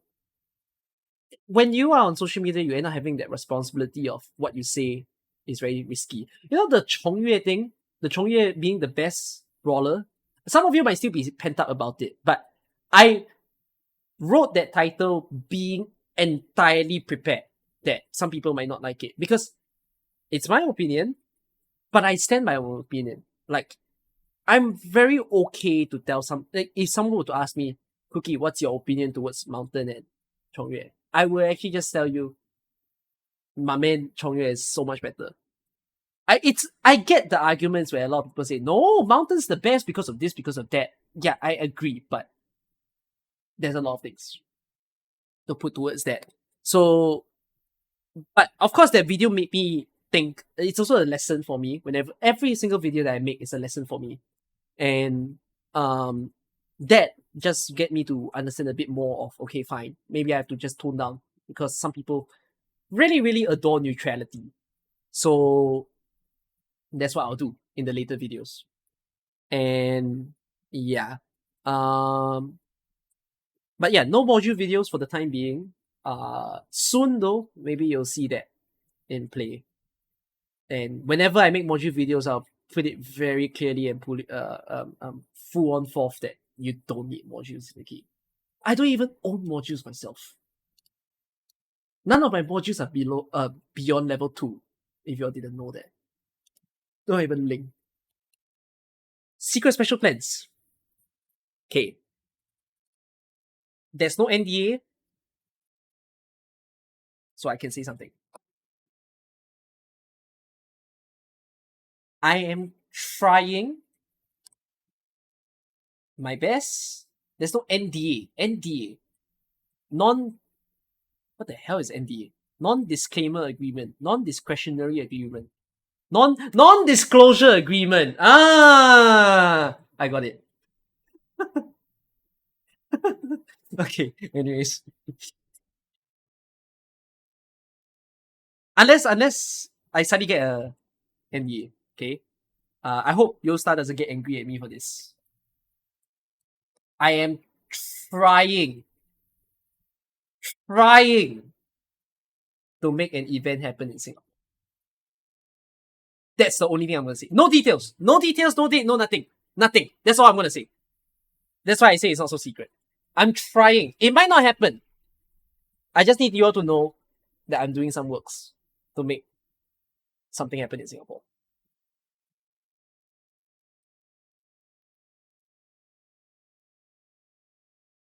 I've already entered discussions with various parties. So that's all I'm gonna put. Okay?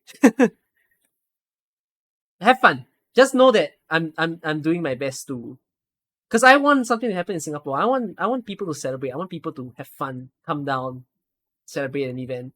So yeah, that's all I'm gonna put. Okay. I mean, I have one last point that says tell me stories instead. A bit no time for that because I've done this stream for so long. Quite surprised that I did 3 hours of story time. I hope you all enjoyed all the things that I shared with you all and just a bit of honesty to put forth for the stream. Um, yeah, keep supporting me. I hope to do well for you guys and make everyone happy. I'll get a good board and impress everyone on the stream someday at some point. Okay, is there any other questions that you guys like maybe want to ask me real quick or something? Watch the whole stream, Iru. I'll tell you, it's worth it. I think my mods should all watch this stream because it really explains the whole situation. If not, I have to explain my whole story again. Now, this is your last chance for Ask Me Anything in chat. I don't know when's the next time I'm going to do a Just Chatting stream, unfortunately. So, yeah. See you next month. I haven't booked my tickets. It's next month, man. It's not next month. It's 2 months from now. Unless you're coming down to Singapore, then I'll see you. I haven't confirmed this also, but I am Indonesians who's watching this stream. I'm trying to also arrange a trip to Indonesia.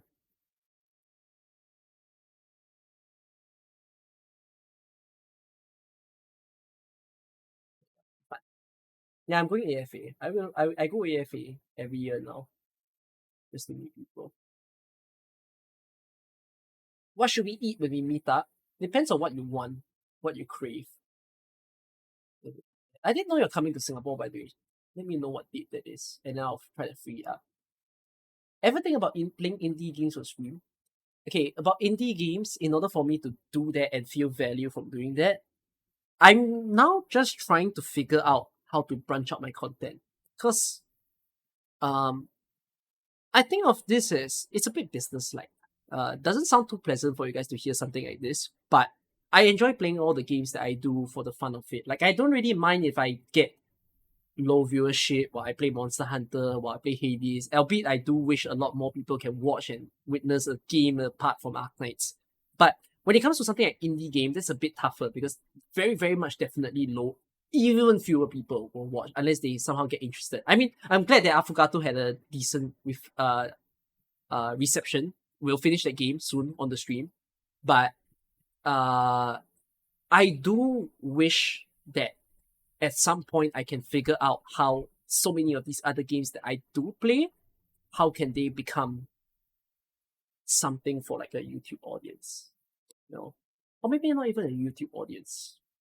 What if I suddenly go into TikTok? That'd be insane, wouldn't it? Oh no, the TikTok. Yeah. So I will see how I designate the load of stuff onto it. Cause my biggest desire now is to really create a second YouTube channel and figure out how I can balance between the two YouTube channels. Because I want that second YouTube channel to be like a free for all. Whatever videos I want to make, I just make it. I don't care algorithm. I don't care what. I care algorithm, but I'm not gonna work with the algorithm. I'm gonna make the algorithm work for me. I make this video, you better like my video, kind of thing. That's what I'll say. How often do I upload my other channel, the VOD one? I upload it every 2 months, but I will try to cut it short to 1 month instead. Actually, the other videos, the other VODs that I was meant to upload are already all in the VOD channel. I just haven't posted them or published them yet. That's that. But you can meet me, but NS comes first, of course. Ray Hyakuya. It's the first time I see your name. Hello.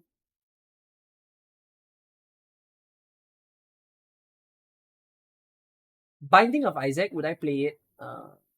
I'm not as interested in Binding of Isaac, even though I have the game. New tradition content when? Oh, rhythm games. Will I actually make rhythm game content? Okay. Official answer. No. I've stopped. I don't think I'll do it. Why? Big reason. It cannot make it. It's very hard to push a rhythm game market. Like, it's very tricky to be the next Tokaku or the next BTMC on a YouTube space. And even you post clears and everything, one, you're gonna be insanely good. Two, you're gonna be fast. You're gonna clear it first so that people pick on your stuff first. Yeah, rhythm game is very hard. I don't mind streaming, having people to be a bit mesmerized by some rhythm game streams, some fast fingers, but um, cannot see myself ever making YouTube already. So yeah, you're just a plebe. I'm too famous. Don't think about me as famous and whatnot. That doesn't matter to me. I am a normal human being trying to get through my school assignments, trying to make sure that I can eat food today. So yeah, I'm a simple man. Every time the when a YouTuber asks me like or tells me that I'm a very very big guy, uh, and the same feeling when someone who doesn't know about YouTube but hear me say that I'm from YouTube and they're like, "Oh, you're doing pretty good." I really don't know how to feel. It's such an awkward thing because I think a lot of people have this impression where someone who does the social media stuff cares about fame and everything. Like, do I care about fame? The only way I care about it is if more people watch me means the more stable the job is. Like, the more stable I can do streams and not feel stressed that this might not work out for me, or the more stable I'll feel to do YouTube kind of thing. But no, I don't care about it that much to the point where like, oh, look at me, I'm an influencer now.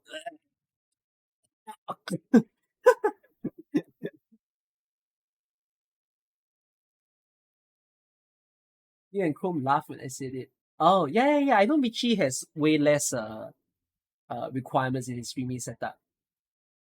So here's why do I struggle more?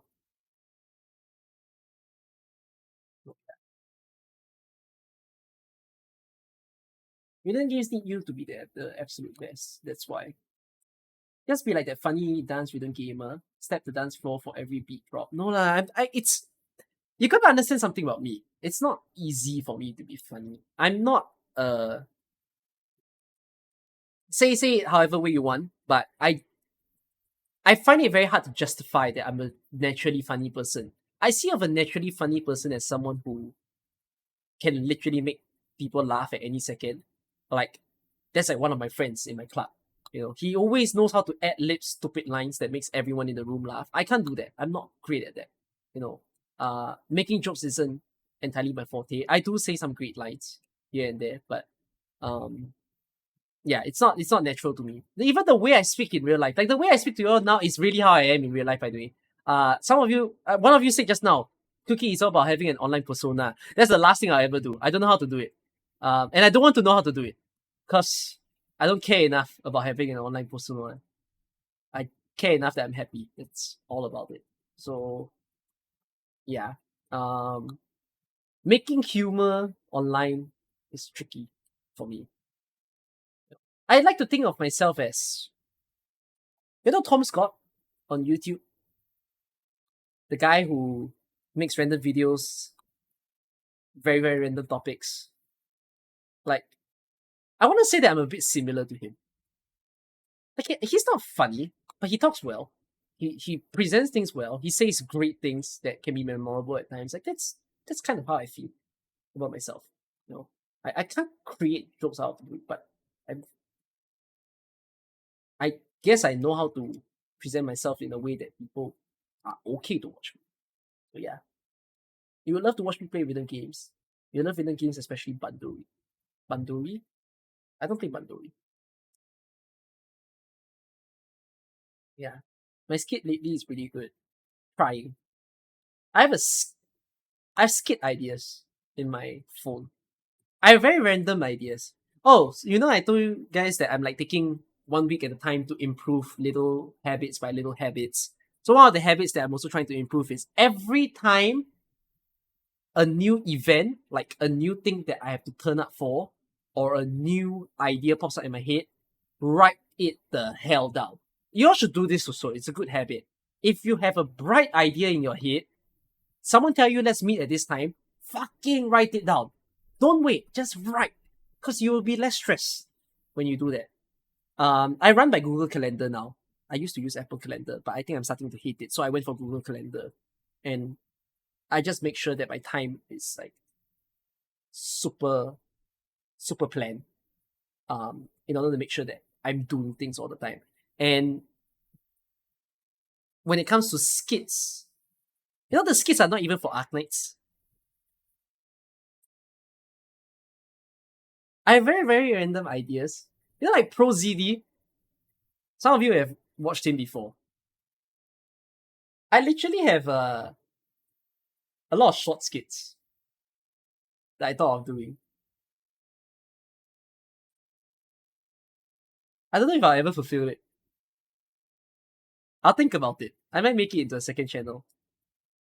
I have like 10 different skit ideas that are like 1 minute shorts. That I personally find it funny, but I don't know if I want to do it yet. I come off to you as a hard worker. I don't always have to be funny for people to like me. I know.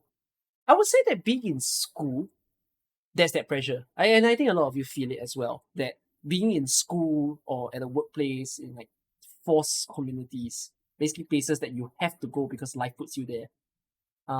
There's always that pressure where you feel like you have to be impressing people or you have to be funny to people so that people can like you and everything. It's a very sad feeling. I mean, I've gotten over it, but I just do feel sad that so many people feel that pressure, unknowingly. Um, but yeah, I'm pretty okay with the whole concept of I don't need anyone, like everyone to like me. I can do my own thing. I had a friend who recently asked me out of the blue. I was so surprised when she asked me this, because she's an introvert. She does spend a lot of time on her own at home and everything. But she suddenly asked me, do I think it's okay to eat alone? And I'm like, yeah, totally. It's okay to eat alone. Because I think one of the pressure when people have when it comes to eating alone is that people will see very badly of that person. Especially in a school setting. If it's outside at a restaurant and whatnot, that's fine. But in a school setting, right, for whatever reason, people are like very particular if someone eats alone. And I just told her that it's okay if you eat alone because what are you losing and what are these people like if people are judging you for eating alone, that's their own loss, They don't know that you're a cool person and everything, and yet they want to put their judgment on you. And at the same time, like that doesn't make them any better of a person that they think that someone who's eating alone is even lonely. To me, the way that I get over that sort of pressure of like, oh, it's very scary to eat alone is it's not like I don't have any friends. I have friends. I just want to eat alone now. What's the problem with that? So it's not like I want to meet people all the time in my life. Alone time is great. So yeah, I can try Notion. I am doing Notion too. I'm using Notion already.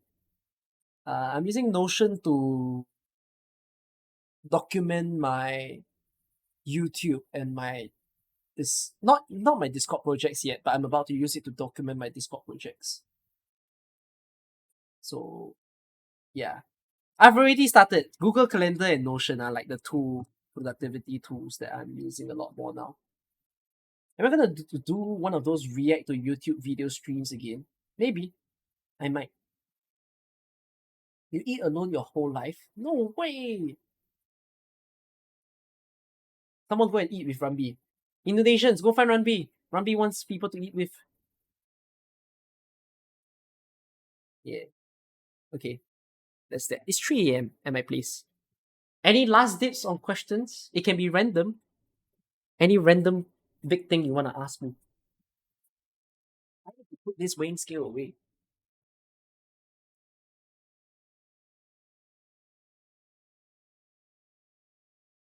Oh yeah, if you're wondering how I film my skits, I film it with that tripod.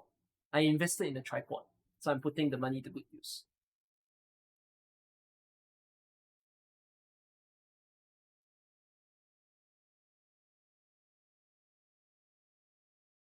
And then I have to mention something real quick that ever since I own this dumbbell, good investment by the way, to own a dumbbell, but ever since I owned it, it's actually very enjoyable to just hold it in the hand. Am I starting to become alpha for no reason? That's a very scary feeling. I actually really, really love holding it in the hand. And like, if I want to randomly lift it, I just do it for like. You probably won't gain all that much from doing it randomly while you're like sitting down. You choose to like do things on your own, but I don't know. It's a weird, enjoyable feeling.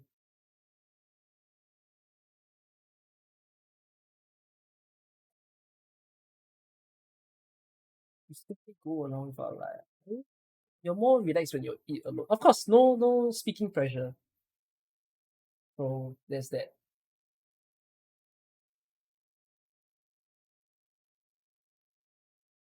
Are you the Oreo that I know, or are you a it's a bit harsh to say random viewer. You are all not random viewers. Once you see me in person, you're no longer a random. Until then, maybe you are. But I always associate names. The reason why I say Oreo is I have a friend called Oreo that I met from via chat, and I love that guy. I loved him so much. He had a brilliant singing voice. I love via chat. I wish I played it again. Any insight on audience YouTube statistics? Audience YouTube statistics, you mean like demographics? I intended to do like a video project where I study like insights on my YouTube videos and figure out what's working and what's not. I wanted to do that as like a creative project with my editors for the fun of it. You know, like a 1-2 day, let's not make any videos, let's sit down, let's use my YouTube statistics, see if we can find anything interesting. But I haven't done it yet. Might do that like end of the year. So yeah. It's fancy. It's fancy of a dumbbell. It's an adjustable dumbbell. So like there's the number on the side. I'm holding a 6.5. Um this is usually the weight that I train with for now. I mean my arms are skinny.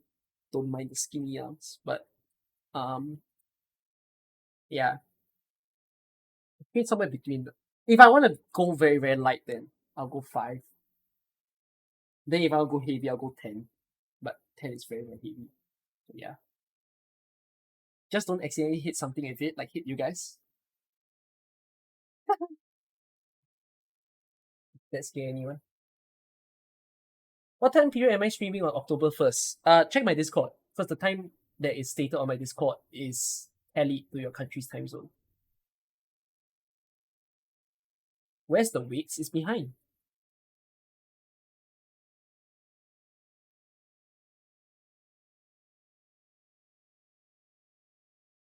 You don't know if you can go to AFA since you're busy with school. Make time. Actually, that's the one thing that I learned about um there's so many little life concepts that I learned in the past few many months of taking little steps and making sure that you manage your life, lowering your number of responsibilities. Oh yeah, that's a big thing to tell you guys. Lower your responsibilities. Stop fucking overcooking. I tell that to so many of my friends that I meet this semester. Like my year ones, years twos that I meet in my university, and they're like in the school committee, the club president, and all that nonsense. I just feel bad for them. I just tell them stop and like stop your overloading yourself. You're killing yourself. It's not worth it. No portfolio, no nonsense. Just take care of yourself and your happiness, bro. More important. Yeah.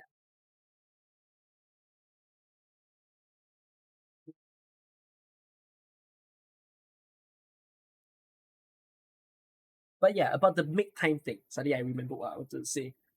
Yeah, make time to do things. Even when it comes to meeting friends. You see, yeah, every single day, this hit my head, okay? No one told me this. It just, I think you all know this as well, but we don't think about it enough. You eat every day, don't you? Lunch and dinner, minimally, or breakfast and dinner, or breakfast and lunch. Usually everyone eats dinner. Then you either eat breakfast or lunch, right? Some of you eat 3 meals. You have to eat. Then everyone has to eat, right?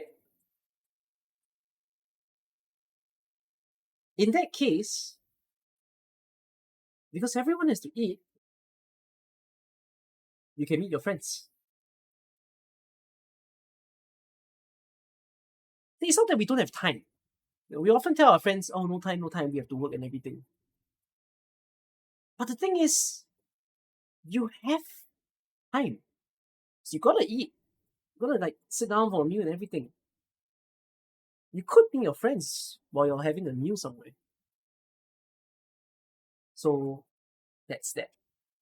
That's what I learned, at least in like the past year, that I can't go complaining and telling all my friends that I'm busy, and I can't go and see them when it's just, oh, why don't you just come down to my school and I'll meet you for like an hour while you're in my school, kind of thing.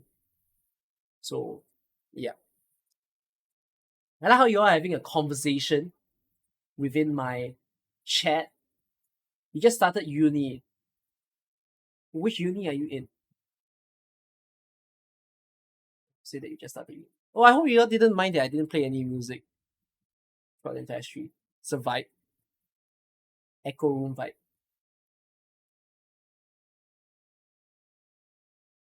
Product design. You're definitely not in SMU. So you're either in one of the privates, SIT, maybe, or you're in SUTD, or you're in, I suspect, NTU. You're in LaSalle! LaSalle got product design! Hi, neighbor.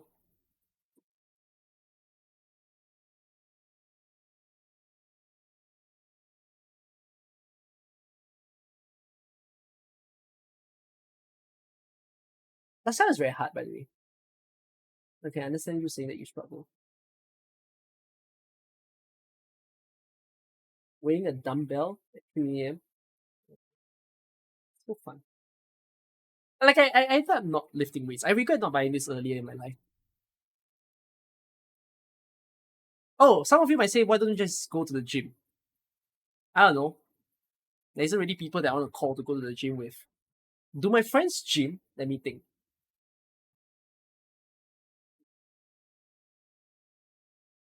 I know guy friends who are more of acquaintances who gyms, but my close friends do not necessarily gym. I mean, the goodness is that you can get your friend to just go with you. But yeah, most of the time people say gym has a community and everything. You go there and just meet. I'll go there when I have a nicer board. I don't mind. I'm not like entirely against it because anyways, gym have more equipment than what you have at home.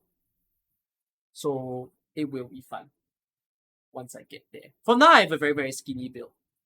So I wouldn't say I'm so skinny to the point where it's like bone, because I'm not all bone. I do have muscles that I get from like national service while I was in um um that is a few years ago. But I never worked on it that much. So I do just want to work on it even more.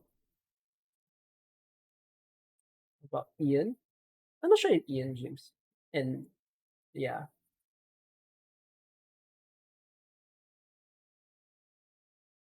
You're almost 99% sure he gyms. Ooh. But I'll do it at home more. Again, step by step, one at a time. You just submitted your design and you're worried about submission. If I think just now you said, what's an advice I'll give for any university student? Yes, I'm in SMU. Come and visit if you'd like. I don't mind having meals with people. But although I'm only in school on Tuesday and Wednesday, um, my advice is very different for everyone though. My advice is don't give a shit. Give zero fucks. I'm being legit. Like, I'm not saying grades don't matter and whatnot, but don't make it matter that much. Because at the end of the day, you're just getting a degree. Everyone gets a degree, no matter how good you do and how bad you do. You are in the last phase of university. Your last thing that you want is you don't like university. You know. So focus on just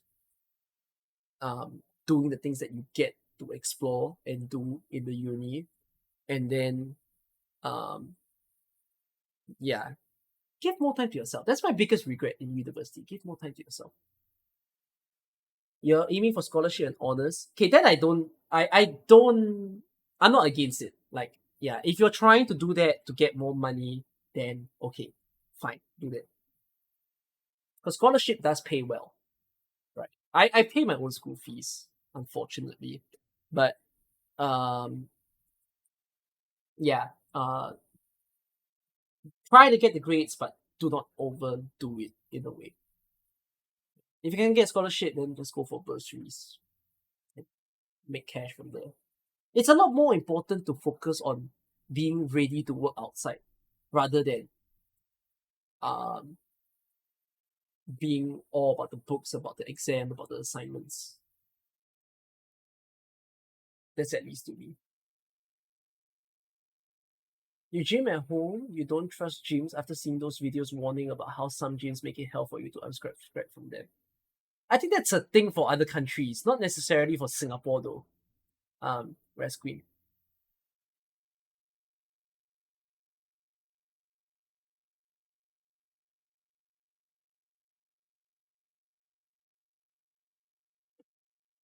You graduated nearly 4 years ago. You're not eligible for bursaries. Why are you not eligible for bursaries? Are you not Singaporean? You miss school, you're stressful but pleasant experience. I wonder if I'll miss school. I don't think so. I don't miss a lot of things in my life. What is one thing I will remove in my life? School. Being legit. I will remove school. Because I can just learn everything myself. I'm actually okay, it's a bit of a person to person thing because I'm an independent learner. I can self study. I absolutely don't mind it. You give me the entire resources, like all the textbooks, all the things. Like to me, going to school is just getting the resources that helps you to learn. But then my brain just thinks, if I get the resources, then I can just do everything on my own. I will be able to find. Like even in SMU, when I like go for classes and everything, I don't even pay attention all that much to class. Because at the end of the day, I just self-study everything. I learn better on my own than a professor teaching me. But of course, minimally is that the notes are understandable. If they're not, and they're challenging to get through, then I'll be a bit fucked. But I'm okay to self-learn. I mean, that's also how I got through JC. So yeah, I miss America. I miss America so bad. I, I want to go back. I don't miss America for the food. I miss America for the weather. I miss America for meeting people. And it's a very chill vibe for some reason in America as compared to Singapore. Like I just feel so relaxed. Singapore to X, bro. I was in Los Angeles. Los Angeles was eh was I in, yeah, Los Angeles. I was in Los Angeles, way more expensive than Singapore, but I still loved it.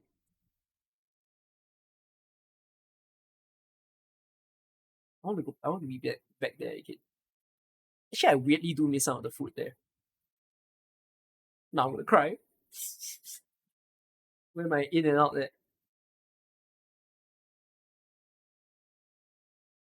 Your household income doesn't hit the bare minimum amount to get. Oh, okay, no wonder.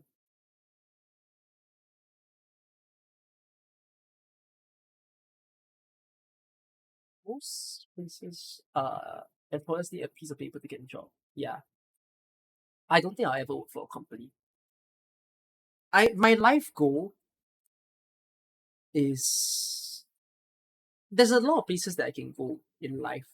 My friend was just telling me this because he's graduating from university this year, but he was sharing with me as to how he doesn't know what he wants to do. I'm like, so do you have a plan right after you graduate, like where you're gonna go and everything? He's like, no.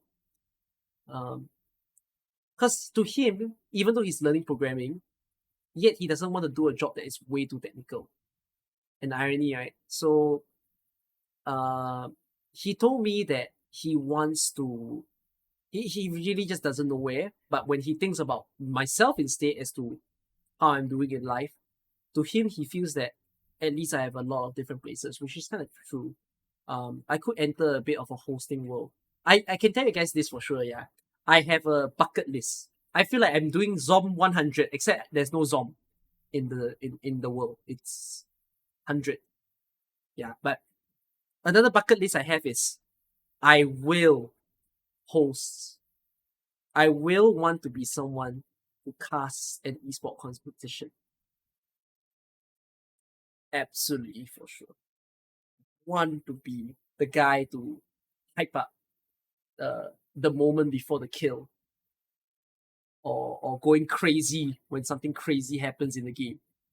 Um, there's a game I'm looking to become a shotcaster for, and I think they might be a bit more open to hire. But I'm trying to figure out how to make it happen. If you're wondering what game that is, it's not Val is something I want to shoutcast for if I really get the chance. But Val is a lot harder because it's Riot Games. But the game that I'm interested to maybe not mind doing something for them is Identity 5. 6.5. I can make it higher. When does it get uncomfortable for me?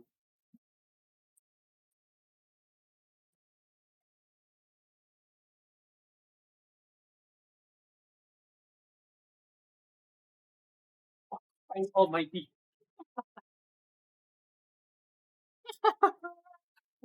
It's a struggle. 13.5. Where's the number?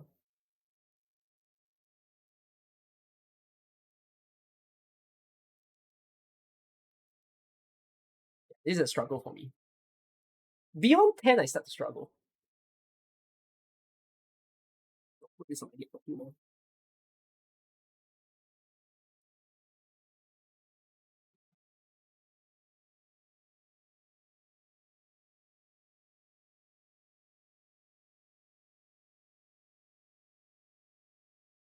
Such a cool technology, by the way. Whoever who invented this is a genius, I would say. You just want the scholarship so that you can get out of school free of debt. Good thinking. Hey, why is Viper here? Hey, every single content creator seems to have said hi to me today. I wonder what do they think of everything that I've said. Goodness sake. Or maybe they just came in and did every like 10 minutes. I had Box 2, I had Zyatian. I don't even know if Zyra is still here. Rambi is kind of still here. Viper stopped by. Yi stopped by. Who else stopped by? I think that's all. Oh, Kohibi stopped by. Kohibi was here. And Papa Carlos was here. If I remember Papa Carlos as a screamer. How come everyone pay a visit?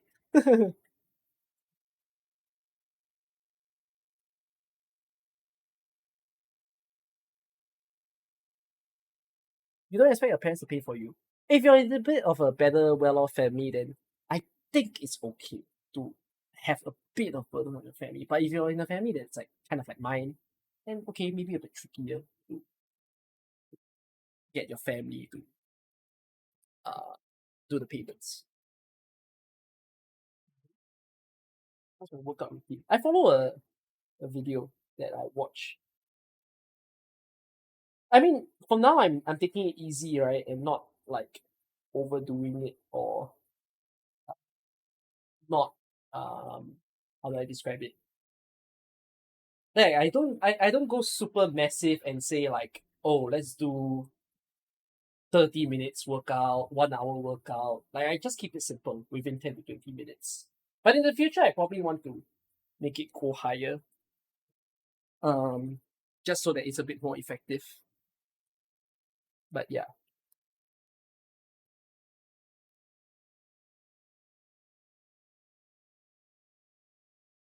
I'm currently using your dad's CPF. I'm using my mom's CPF. I didn't use it for the past 2 years though. Only now, then I decided to use it, but I will pay it off. Yeah. I intend to maybe use cash in like I might use cash in my last 2 semesters. So I ended up only spending 1 sem on CPF. Not all of my semesters. You have to pay at least 36 SGD for 4 years for a generic university course out of the pocket. Yeah, it is very, very expensive to be a university student. I wonder where the money goes to, not gonna lie. Like you don't need that much money now, do you? My dearest university. I guess your family is considered high income in Singapore, but your parents raised you in a way where you should be independent and not rely on them for money. Okay, like that's good enough teaching. It's fine that your parents teach you that way. Design school is expensive, the cost of materials for your project. Just this term you spent $200 on your project. Oh my goodness. Are you not covered by your school? I feel like your school should be covering, no? Doesn't make sense that your school doesn't cover. But maybe it's just a last sale thing. That's why the school didn't cover. I would say. LaSalle doesn't cover project material costs. Okay, no wonder. What else? Okay, I assume there isn't too much sudden questions to ask you all. 4 hour stream. I hope this was fruitful and interesting for you guys to have listened to. Thank you, all the content creators who stopped by, say hi to me today. Thank you for all of you for staying up, listening to my stories, whether you're in Asia, you're in Europe, having it comfy, if you're in America, coming in the morning time. Cheers to more streams. See you guys on Sunday, where we'll do a recruitment stream if there's no maintenance, and if I remember that correctly, I don't think there's maintenance. We'll do a recruitment stream and then we'll do CC right after that. It'll be fun to be able to do all of that with you guys. Okay? See y'all. Hey, I'm gonna rate someone before I end stream. Appreciate the life experience. Tell people. Oh my god, Box 2 looked at my stream only for him to go stream Honkai Star Rail. You know what would be funny? Raiding Box 2. Goodbye. Go and say hi to the traitor. Hey, oh, I don't often ask for a raid message. So here's a raid message. Just call him traitor.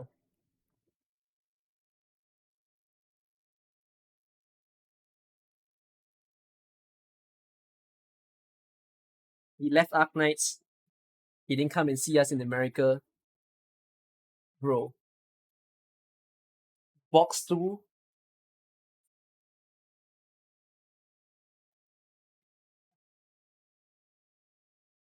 Will be no Box today.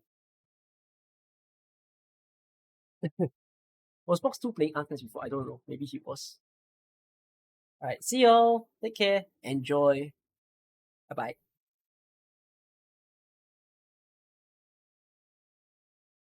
Night.